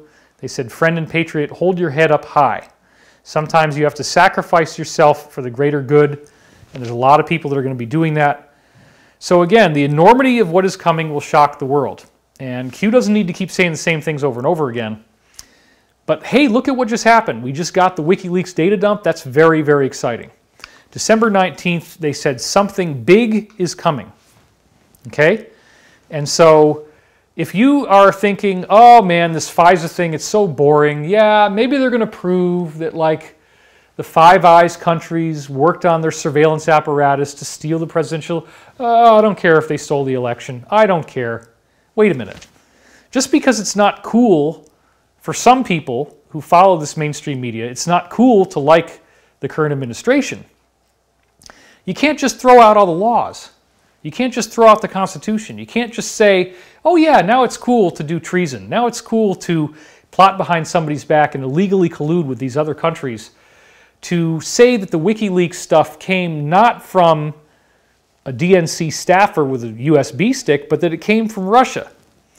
And then former presidents, like President Obama, getting on NPR as they leaked to you in QAnon, and actually just saying, well, everybody knew on the inside that this was all the intelligence agencies knew what was going on. You know, well, dude, there's a reason why Q just linked to all that, and I watched that, and it's like, whoa, you know, there's a lot of stuff that he said that undoubtedly they're going to prove that it's not true. I feel really bad for him. I do. And I hope there's a lot of people that are going to do the right thing and be able to get a reduced sentence or some clemency by being cooperative. December 29th, 2019, they said the truth will be told. And then January 21st, they said they are attempting to protect themselves from prosecution and prevent the public from discovering the truth. This is January 21st. So they don't want anything to happen to them. And what better way to protect the public from discovering the truth than to throw the whole society into a total tailspin? Right before they're about to be defeated, right before these operations are about to be enacted, right before there's about to be arrests. Hey, let's release this crazy thing. Let's release this crazy virus that even though it's not that lethal for most people, you still have to keep everybody home, because if you do get it and you have the comorbidities, you're in a lot of trouble. So this is a big change for planet Earth, and it's very sad that this happened. But we can use this. We can use this as people are home to find out what really happened and get this whole thing cleaned up. So they said January 23rd, truth and facts will prevail. The public will learn the truth. Oh, and by the way, people are like, how does David have the psychic ability to know what the slides are going to say before it comes out? Well, I'm using Apple Keynote, and you get the next slide ahead, so I can see the slide ahead as well as the slide I'm already on. So that's how it works. It's not that I'm psychic, sorry. It's just Keynote. Okay. The public will learn the truth. And then they say a slow drip is going to turn into a flood, and think grand jury material. So now all this is happening. Nothing can stop what is coming. Nothing. And now the flood has begun with the WikiLeaks. So this is very, very exciting. Nothing can stop what is coming. And this seems almost absurdly overconfident. But then they said, what storm? You'll see. Well, we're getting ready for that. And I think there's going to be some really amazing stuff in this WikiLeaks thing. I hope you'll join us in getting in there, getting your hands dirty. Leave us a comment. If you find something cool, we'll look at it. We'll make videos about it. We're not going to be just sitting around waiting for the cavalry to come in with the trumpets blaring and the guns blazing. We are going to get our hands dirty and do this work with the Alliance, because this is a group effort. And then, ironic joke now, don't worry, it won't be boring forever. Well, this is just, 2 months before everything got shut down. Corrupt Democrats fighting for their lives to keep the media and the government focused on POTUS. Well, look at what's happening now. And they call it the Great Awakening. They said, what happens when people learn the truth? What happens when people wake up? They will not be able to walk down the street. The Great Awakening. That is starting to happen. Then they said, buckle up and panic in D.C. Is there no equal justice under the law? No accountability? Will these people be able to get out unscathed? Buckle up. There's panic in D.C. The people actually believe those responsible for this attempted coup of a duly elected sitting president will go unpunished. Okay, now look. Again, we've said this so many times. You've been battered. We all have some kind of PTSD from a media that is giving us nothing but negativity for 4 frickin' years. The entire time of this administration, it's non-stop deluge, 99% negative coverage. And it's like, I look at this as similar to a dysfunctional relationship. And remember, I have a degree in psychology, and I also studied suicide, hotline, crisis intervention, and prevention. So I actually was trained to work suicide hotlines. I know about domestic violence. I watched the videos of women where their eyes are all closed up because they're so swollen from being black and blue, and their lips are all crazy, and there's cuts on their face, and they're crying, and they've just been beaten, but they say, I still love him and I still want to go back to him. Okay, and so we all have had that. We all have been beaten down. We all have been abused. We all have been lied to. We all have been betrayed. And the betrayal is absolutely horrible. And when you learn about a betrayal that's that bad, the typical experience you have is shock and anger. And another thing that's a very important psychological principle regarding these domestic incidents that are now happening, it's a lot easier for us as human beings, and I try to be very, very self-maintained on this and not let this happen, but it's very easy for us to take frustration about other things and project them onto a person who's nearby. So we always have to be careful about that. What we don't want to do is we don't ever want to put our partners or family members or children through our own darkness. We want to try to keep that to ourselves. And again, if you can practice emblematic soliloquy or talking to yourself in an intelligent way, in a structured way, in a therapeutic way, talk about your frustration, talk about your anger, talk about how upset you are. Verbalize it, get it out, get it off your chest. You don't need anybody to hear it. God will hear it, the higher beings will hear it, that's fine, okay? Your dog might understand you, who knows? Did you say food? Did you say walk? Well, she's going to perk up for that. But anyway, yeah, so this is a time for all of us to wake up to the fact that we have been beaten and abused, and yet somehow the abuser told us it's okay for us to totally screw around with this guy. We hate this guy. He's the President of the United States, but we effing hate this guy. And so because we hate him so much, we want you to hate him. And we're going to give you all these reasons all the time. And yeah, we're going to bend the rules, and we're going to screw around, and we're going to do things that are illegal, and we're going to get ourselves in trouble, but it doesn't really matter because don't you just hate him? Don't you just hate him? Ah! Dude, there's laws. This is like legal systems and Department of Justice and federal investigations and subpoenas and interrogations and depositions and testimonies. I mean, you can't do that. Even if you don't like the guy, right? The normal thing you do, if you got a stinker in the White House and you don't like the person, wait till the election and vote. We have that power. But if the power is being taken away from the people, if social media has been manipulated by big tech, that you can only get one side of the story, then there's a problem. And again, if you are a liberal, if you are on the far left, because remember, I grew up in a hippie family in upstate New York. That's as liberal as it gets. That's far, far, far, far left. Then I lived for 5 years in Virginia and 3 years in Kentucky, and I also did a year in Texas. Okay, so I've got both the northern and the southern regions of the country as core intrinsic experiences that built me into being who I am. I was happy to be in the South.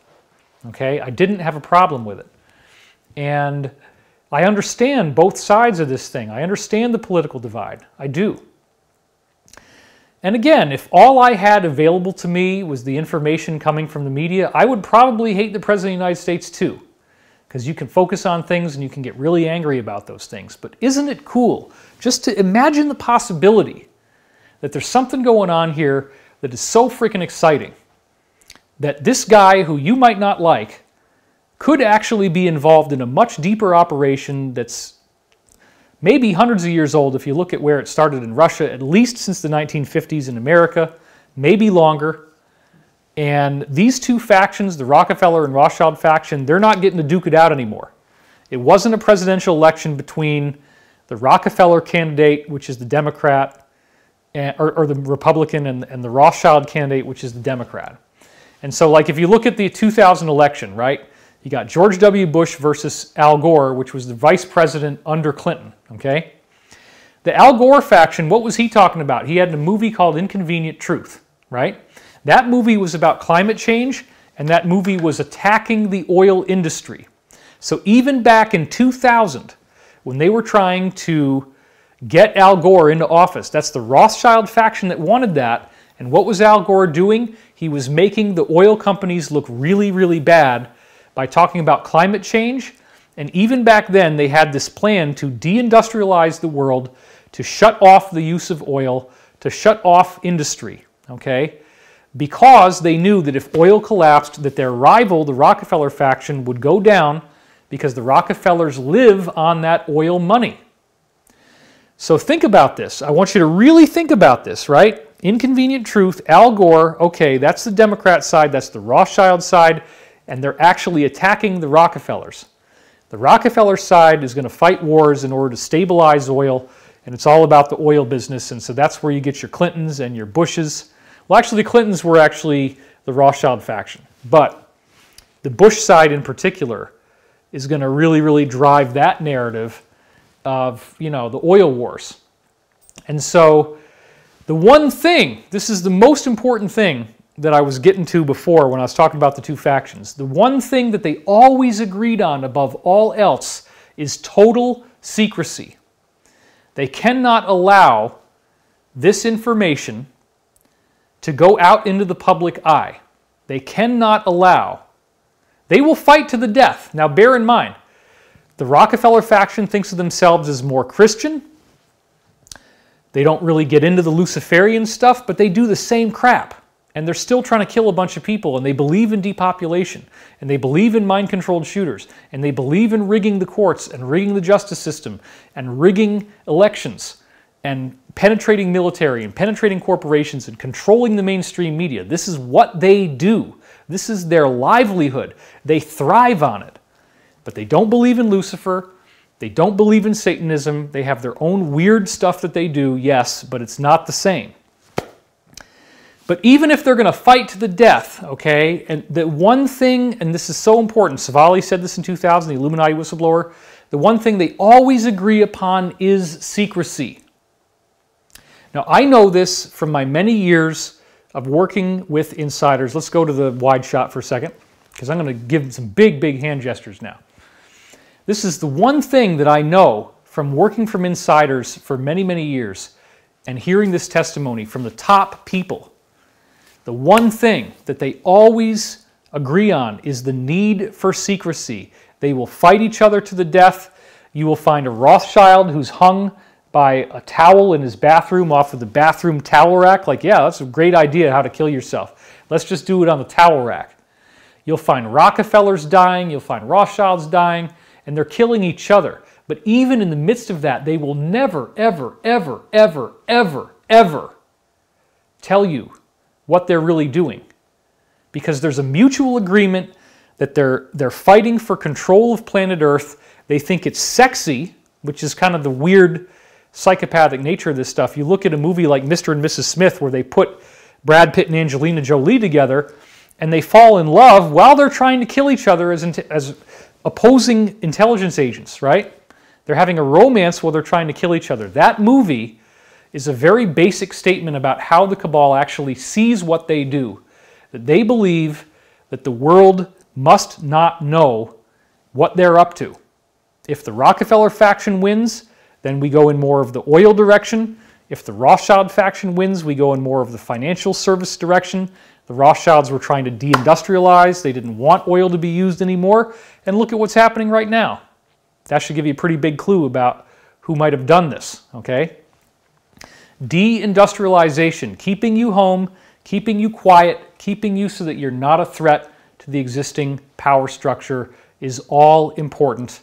And so, I again implore you, please, if you don't really get this, if you don't have the pedigree of 25 years of studying this and talking to insiders like I do, 25 years of voraciously digesting information about this cabal. It's actually more than 25 years. It's like 27 years, okay?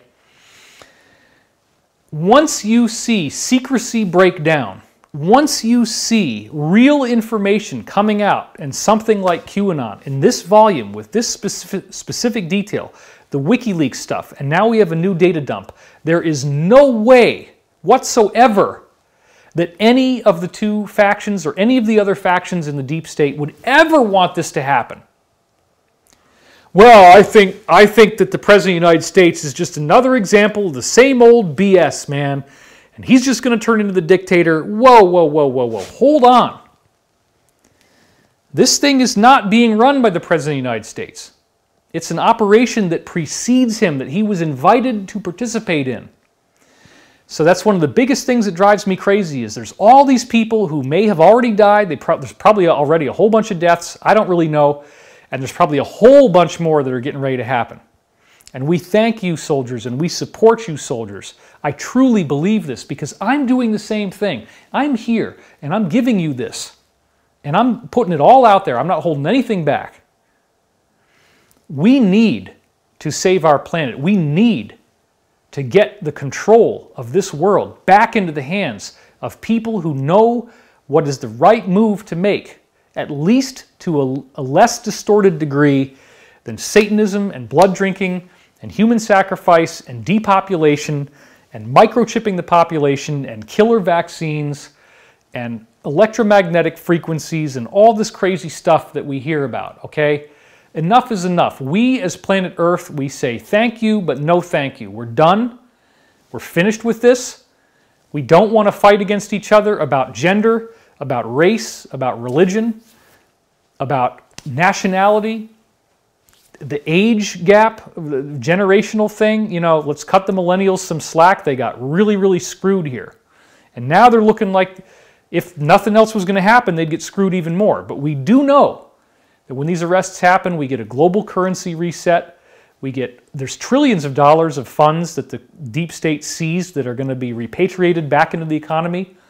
So people think this is the end of the world, and it's really bad right now, and the headlines are really, really scary, but I don't believe that's actually true.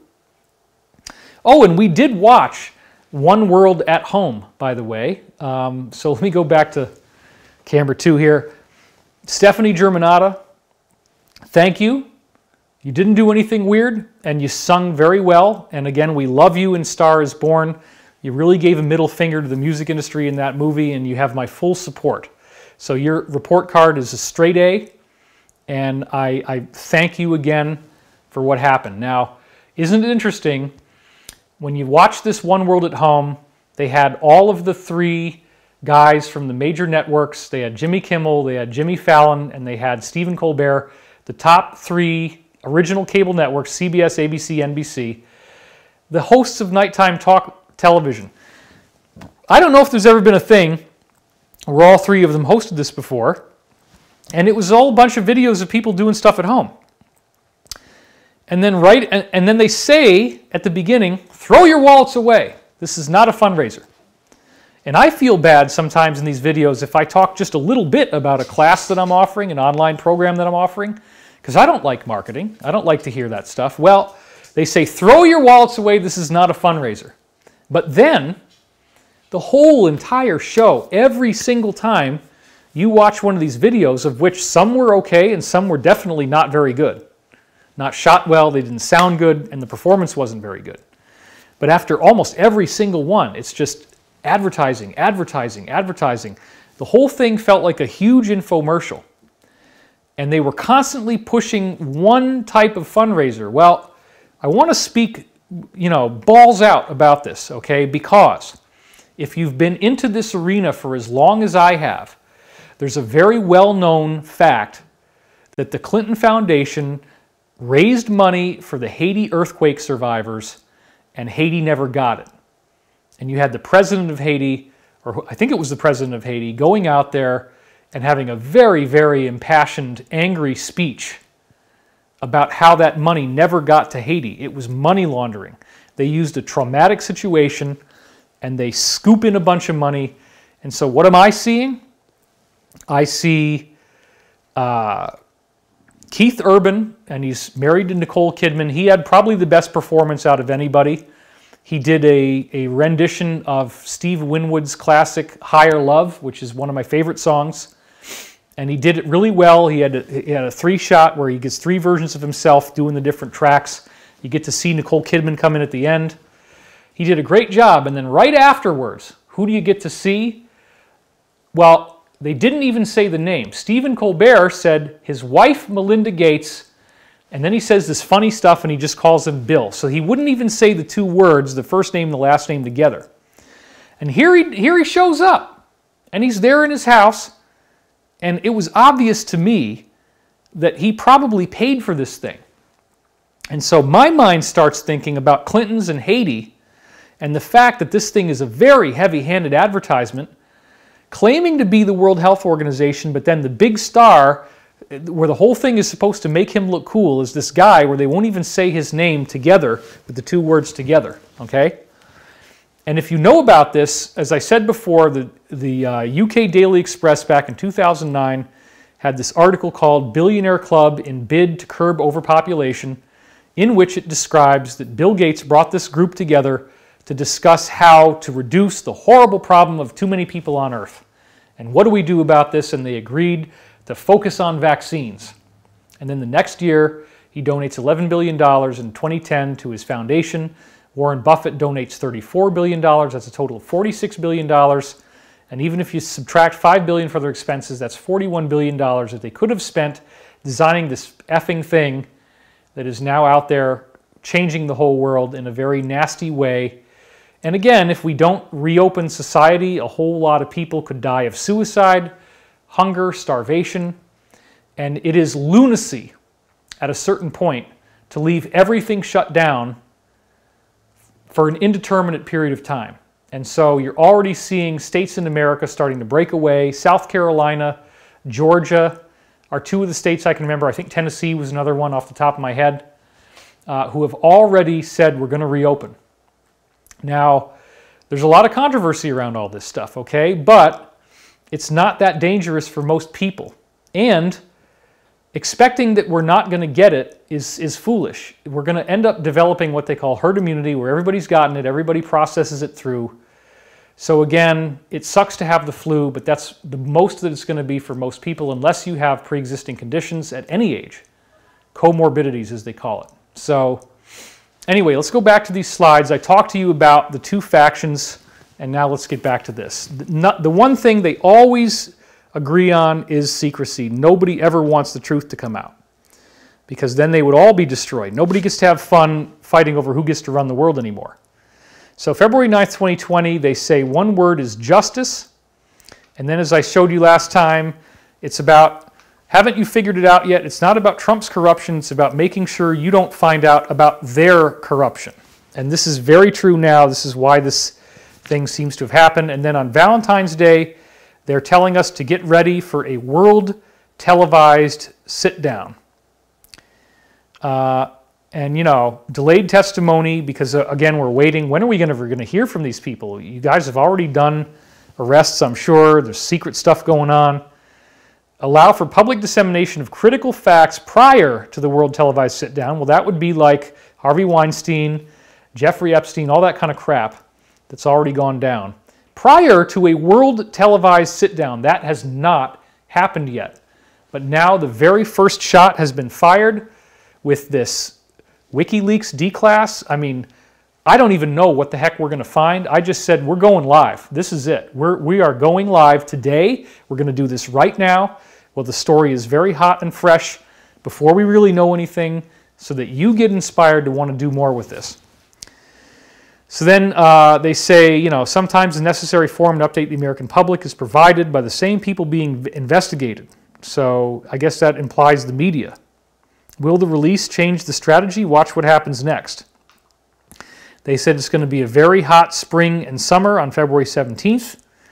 And that is definitely something that looks like it's happening. And then they said on February 17th, to be blunt, game over. Now to me, this implies that already by February 17th, certain mission-critical operations may have been finished. I don't know this, but I can certainly speculate with an informed perspective.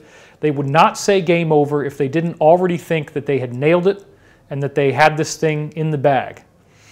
We're dealing with this coronavirus, yes, but this may have been like a last-ditch thing when the cabal already knew they were out of time and like, well, you guys don't get to have a happy planet. We're going to destroy it on the way out. That's probably what they did.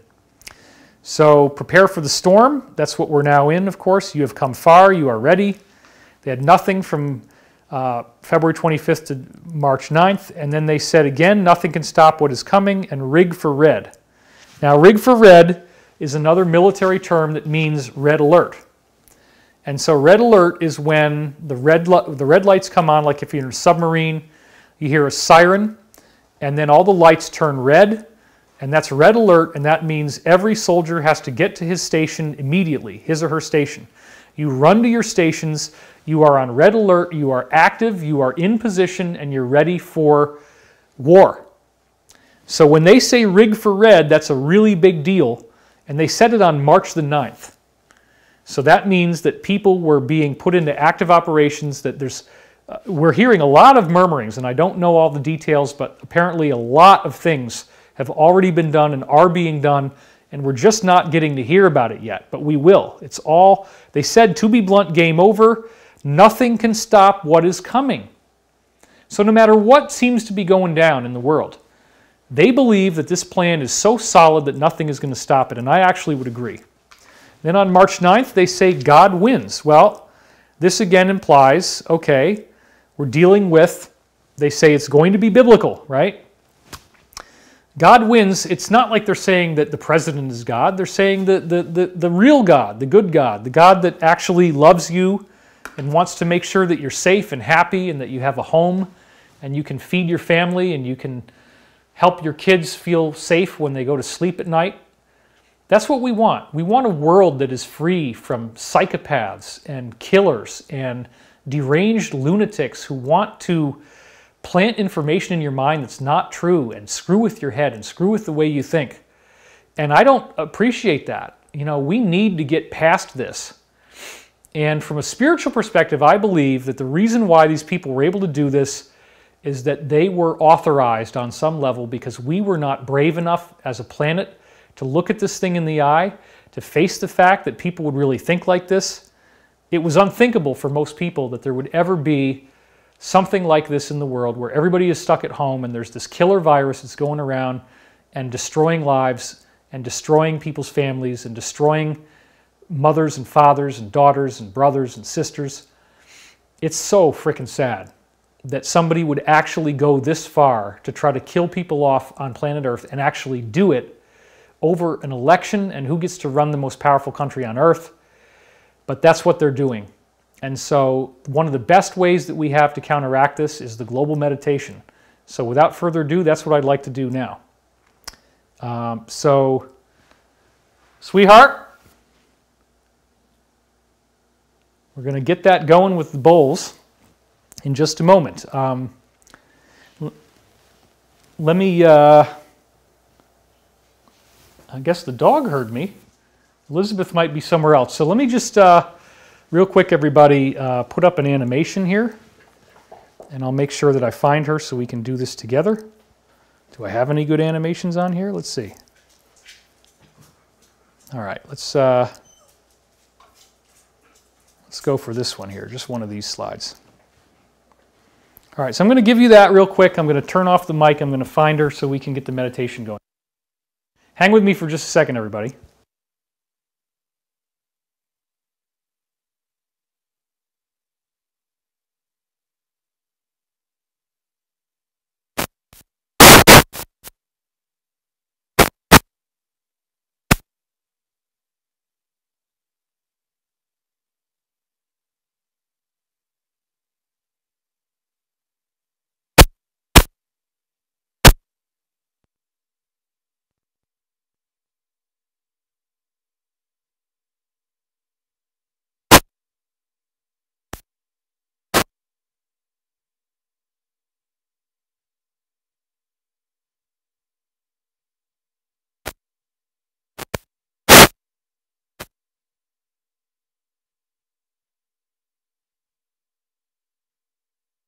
All right.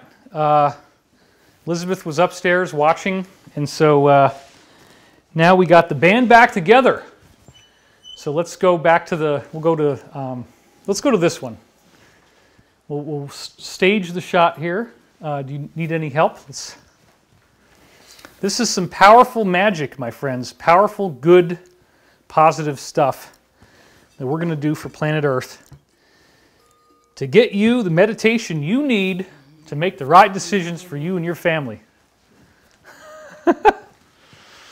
All right. Oh, and by the way, I did bring another stupid, crazy, cheesy jacket that I have in my collection. At some point, I thought this was a good idea. I don't know why. But this is another one of my Vegas entertainer jackets. Tie a yellow ribbon round the old oak tree. Thank you, thank you. Anyway, I'm not going to wear this one for very long, but it's kind of like Liberace, and yeah, it helps if it's on right. Anyway, that was fun. I just wanted to show you that because I got clothes in my room, and we got to use them for something. And we got the girly. We got the girly in the shot. Well, you probably can't see her, but yeah. All right, girly, just hang on. Hang on. So I'd like you to take some time to be by yourself, which you're already doing, but you're with me, so it's not really totally alone. Take a nice deep breath for a moment. And just let yourself relax.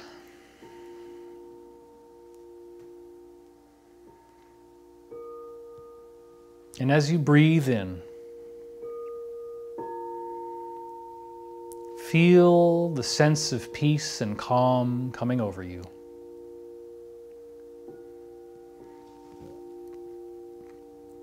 Allowing your breaths to be effortless perfection.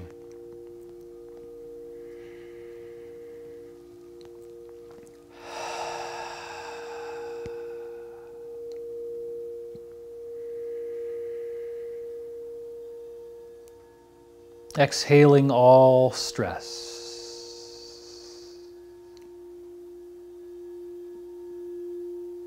Feeling a warmth moving through every muscle. A warmth in the bottom of your feet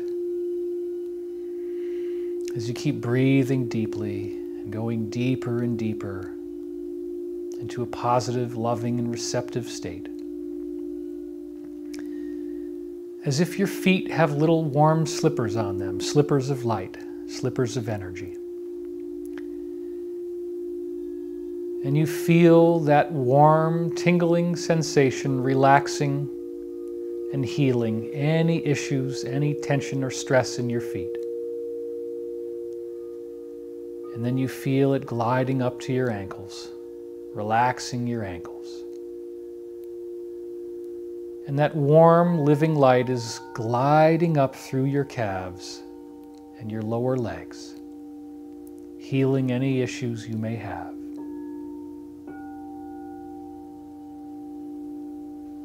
As you breathe deeply, you feel your knees relaxing. You feel the light moving through them and everything just working itself out so beautifully. And then you feel that living light moving up your thighs now, moving through your upper thighs, moving through your buttocks, moving through your groin area, as if you are now wading in a pool of liquid light. And you're so deeply relaxed. Moving up through your abdomen and your back. Feel that energy rising up your chest, healing all organs in your body, healing all possibilities of anything going wrong for you.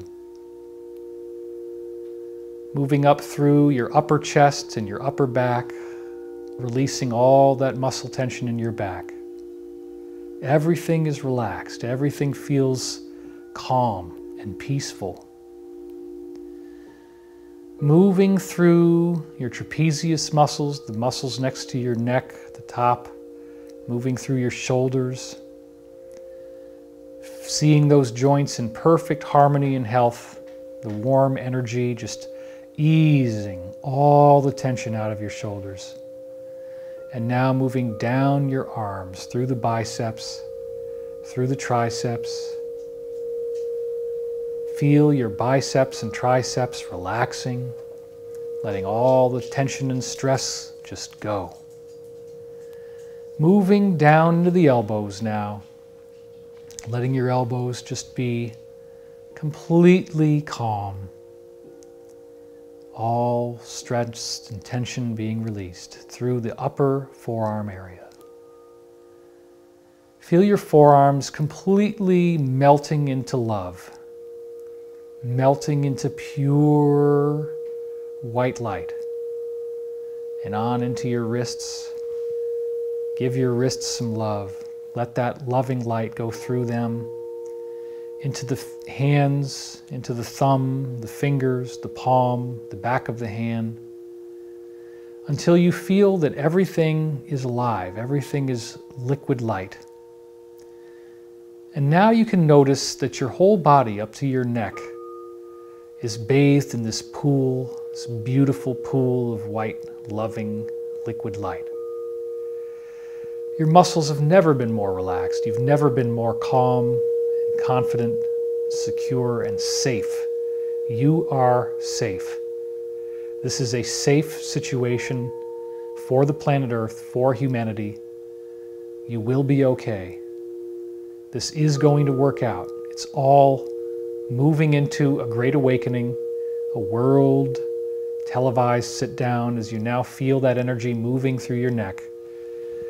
You might even want to orbit your head a little bit. You might want to let your neck move.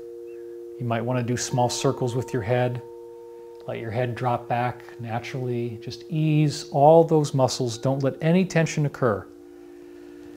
We always store the most stress in our neck, so just let your neck completely relax itself. Take all that stress and all that tension out of your neck and just let it go. It's such a good thing when you can nurture yourself like this and give yourself this gift. It's such a good thing to just let that relaxation happen. Let the love flow through you the way it is now. And you'll notice it moving up your neck and moving up through the back of your head. Do you feel the back of your head now? Do you feel how soft and warm and gushy it is? That loving liquid light. The back of your head is spreading with love, moving over your ears, the tops of your ears, the side of your ears, the earlobes. And now you'll feel that energy moving across your face, your forehead.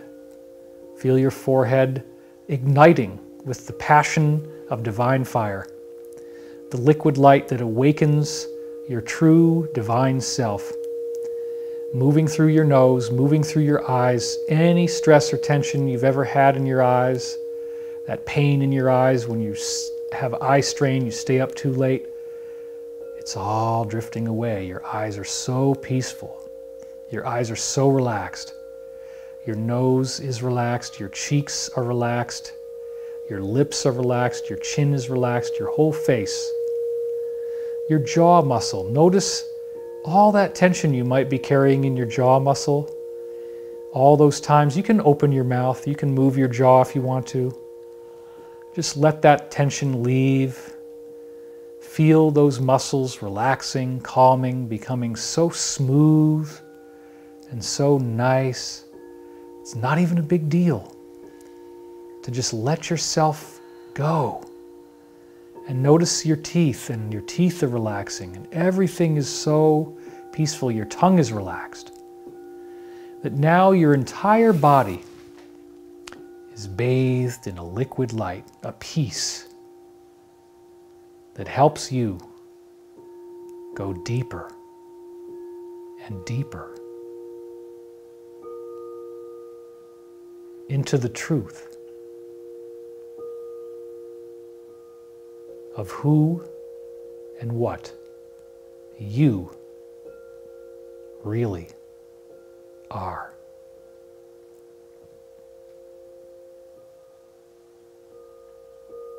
Asking yourself some very basic questions. What is existence? How did I get here? Where did the universe originate from, and how? Is there a greater, higher power that guides and nourishes us all? Can I reach out to that force and with humility ask for strength, for hope, for guidance, for inspiration, for peace, for tranquility, for love, for kindness, for compassion, for patience, for forgiveness?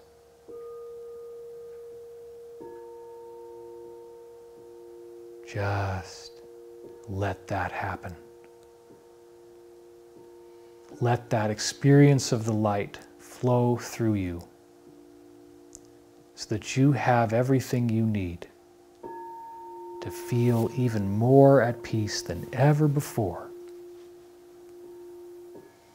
You're almost like a child now, safe and warm, protected and cared for and loved. Nothing can hurt you because you are indestructible. As you go even deeper into yourself, you notice that this light is indestructible. There is a purity to the universe. There is a purity to you and who you are and what you're doing here. And there is so much gratitude for you. So many divine beings who love you so much and are eagerly awaiting your awakening.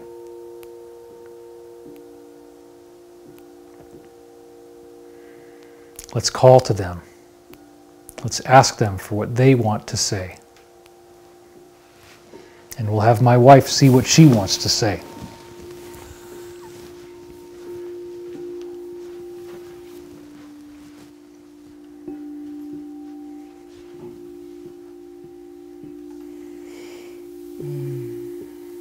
Calling on our ancestors of our soul lineages, those ancestors that love us,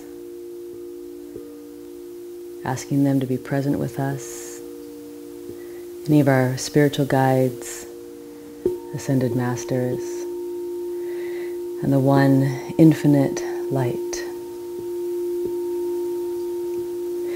And we ask for the light of the divine to rain down upon us, in us, and through us, lighting up every single cell of our body and being, and taking a deep breath in, inhaling that light, filling every cell, and exhaling, letting go of anything that needs to be let go of. And again, inhaling that light, filling your body and being, exhale, letting go of any burdens, giving them back up to the light. Asking any of your spiritual guides or angels that you may work with to come be with you now and surround you with their love, with their protection, and with their guidance. And inhaling that love and exhaling anything you need to let go of. And now asking that divine light and the angels, spiritual beings that are loving and helpful to surround and protect the sacred warriors that are here now, who are making a sacred stand for innocence, for beauty on this planet. That includes the children, that includes the earth, the elements, and the animals, and all the good, sacred beings that live here. Seeing those sacred warriors protected, surrounded by light, those who are making the stand that needs to be made. Seeing them guided, and seeing this world as a peaceful world, as a free world, and envisioning this planet, the animals and the elements, happy, free, and smiling. Taking a deep breath in, exhaling anything that needs to be let go of. We give thanks to the divine, to the angels, to the spiritual beings, the sacred warriors, and we ask that each and every one of us have the strength, the clarity, and the guidance to walk the beauty way. Amen. We also surround all of our troops with love and light, with prayers and strength and support. Those who may have just gotten activated and find out that they're on a very important mission now to save planet Earth. Those who may end up losing their lives for what they're about to do. Let us pray that they are protected, that there are as few casualties on either side as possible, that this happens peacefully, and that the job that needs to be done to save this planet is completely fulfilled with precision, so that we get the planet back, and that we don't have to live under the constant threat of people trying to kill everyone. We're done with that. We're moving on as a planet. And there's so many people gathered here right now, and there's so much power in the visioning of so many people at once. And so let us envision health and happiness for ourselves, health and happiness for those that we love, for our family, health and happiness for all beings, and a beautiful world where we enjoy ourselves, music, art, dance, beauty, and appreciate the spiritual dimension and the spirit beings. Envisioning a peaceful earth. All right.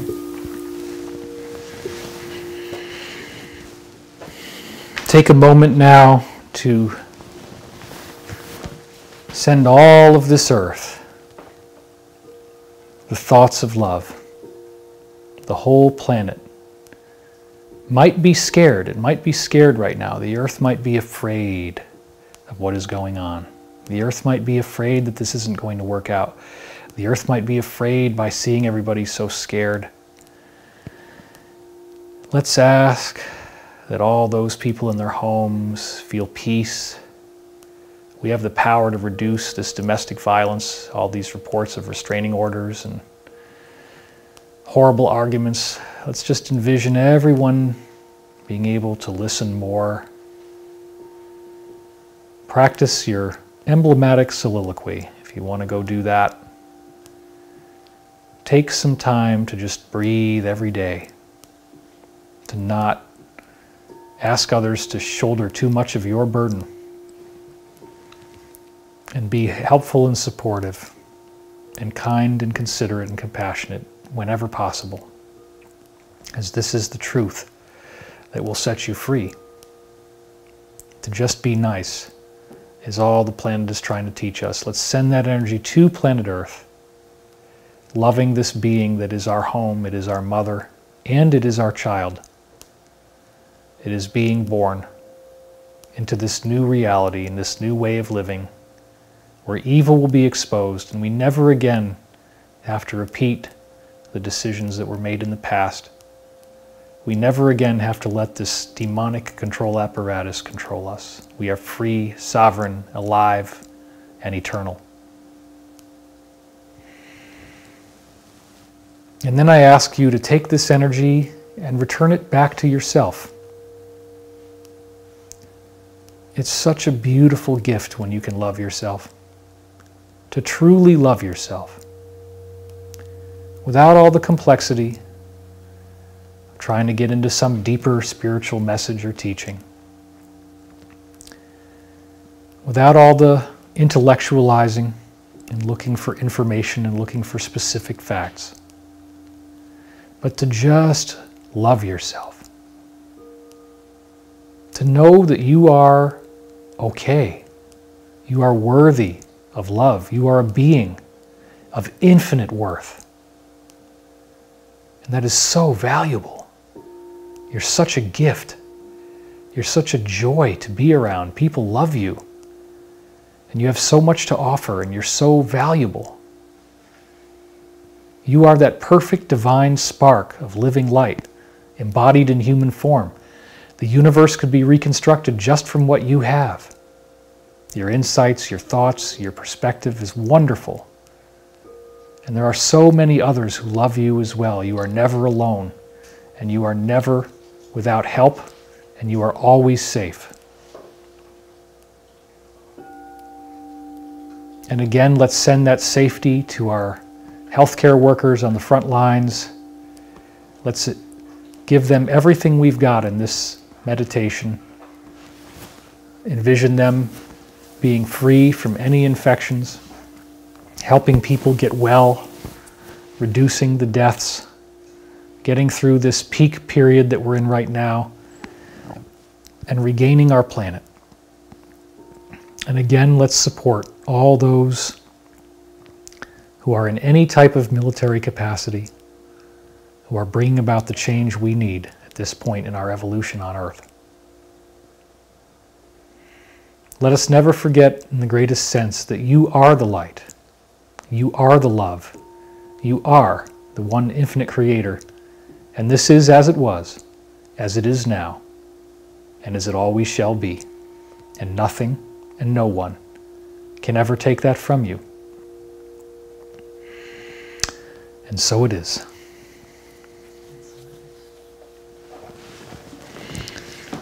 All right, now you can let yourself come back to the room. It's good to keep doing these treatments.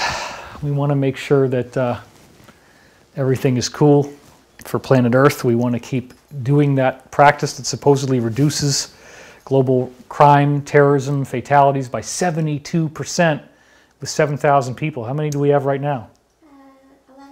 11,800. So we're above the number. We can and did affect the world. Yeah, and I popped this on you guys out of nowhere with a half an hour's notice, no email, no Twitter, just boom, put it out there. So that's pretty awesome. We got the magic number. Elizabeth is going to be speaking tomorrow in our Great Awakening class. You want to tell people a little bit about what you're going to do tomorrow? It's on sacred boundaries. So it's a whole thing about the boundaries of our spiritual, energetic, and emotional space and how to identify it and how to speak it. And it's still open, right? Yeah. We've actually decided, because so many people keep asking to get into our class, we have an online class going on right now.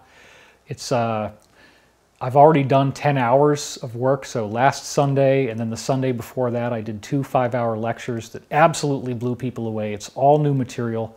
They're very excited about this. We're not going to bore you with the details, but there are a total of 10 classes, 10 modules. So 3 of them with Elizabeth, and we're going to get into some really intrinsic stuff about how to use light as a tool and how to heal the wounds in your aura, and be able to sustain the power of the ascension process. That sustaining your light body is very important, healing those wounds. And there's so much more to come, so we're going to leave the card open. If you want to get involved, there's a link down there on the bottom to the class, and it's all new material, which for me is difficult. I've talked about so many things, but the reviews that we're getting are amazing. We're hardly getting any cancellations or refund requests at all. People are dazzled with it, so go check it out. And it helps us, and we're very proud of what we've accomplished already, and we're very proud of you. You're awakening. You're doing a great job. You're learning what you need to learn now. Let's dig into that Wikileaks. That's a great way you can help. Go in there, get curious, look at the things that you think others might not look at, read through it, and let us know what you find. And we'll see you next time here on the Divine Cosmos official David Wilcock channel. No LARPing going on here. This is the real thing. Thanks for watching, everybody.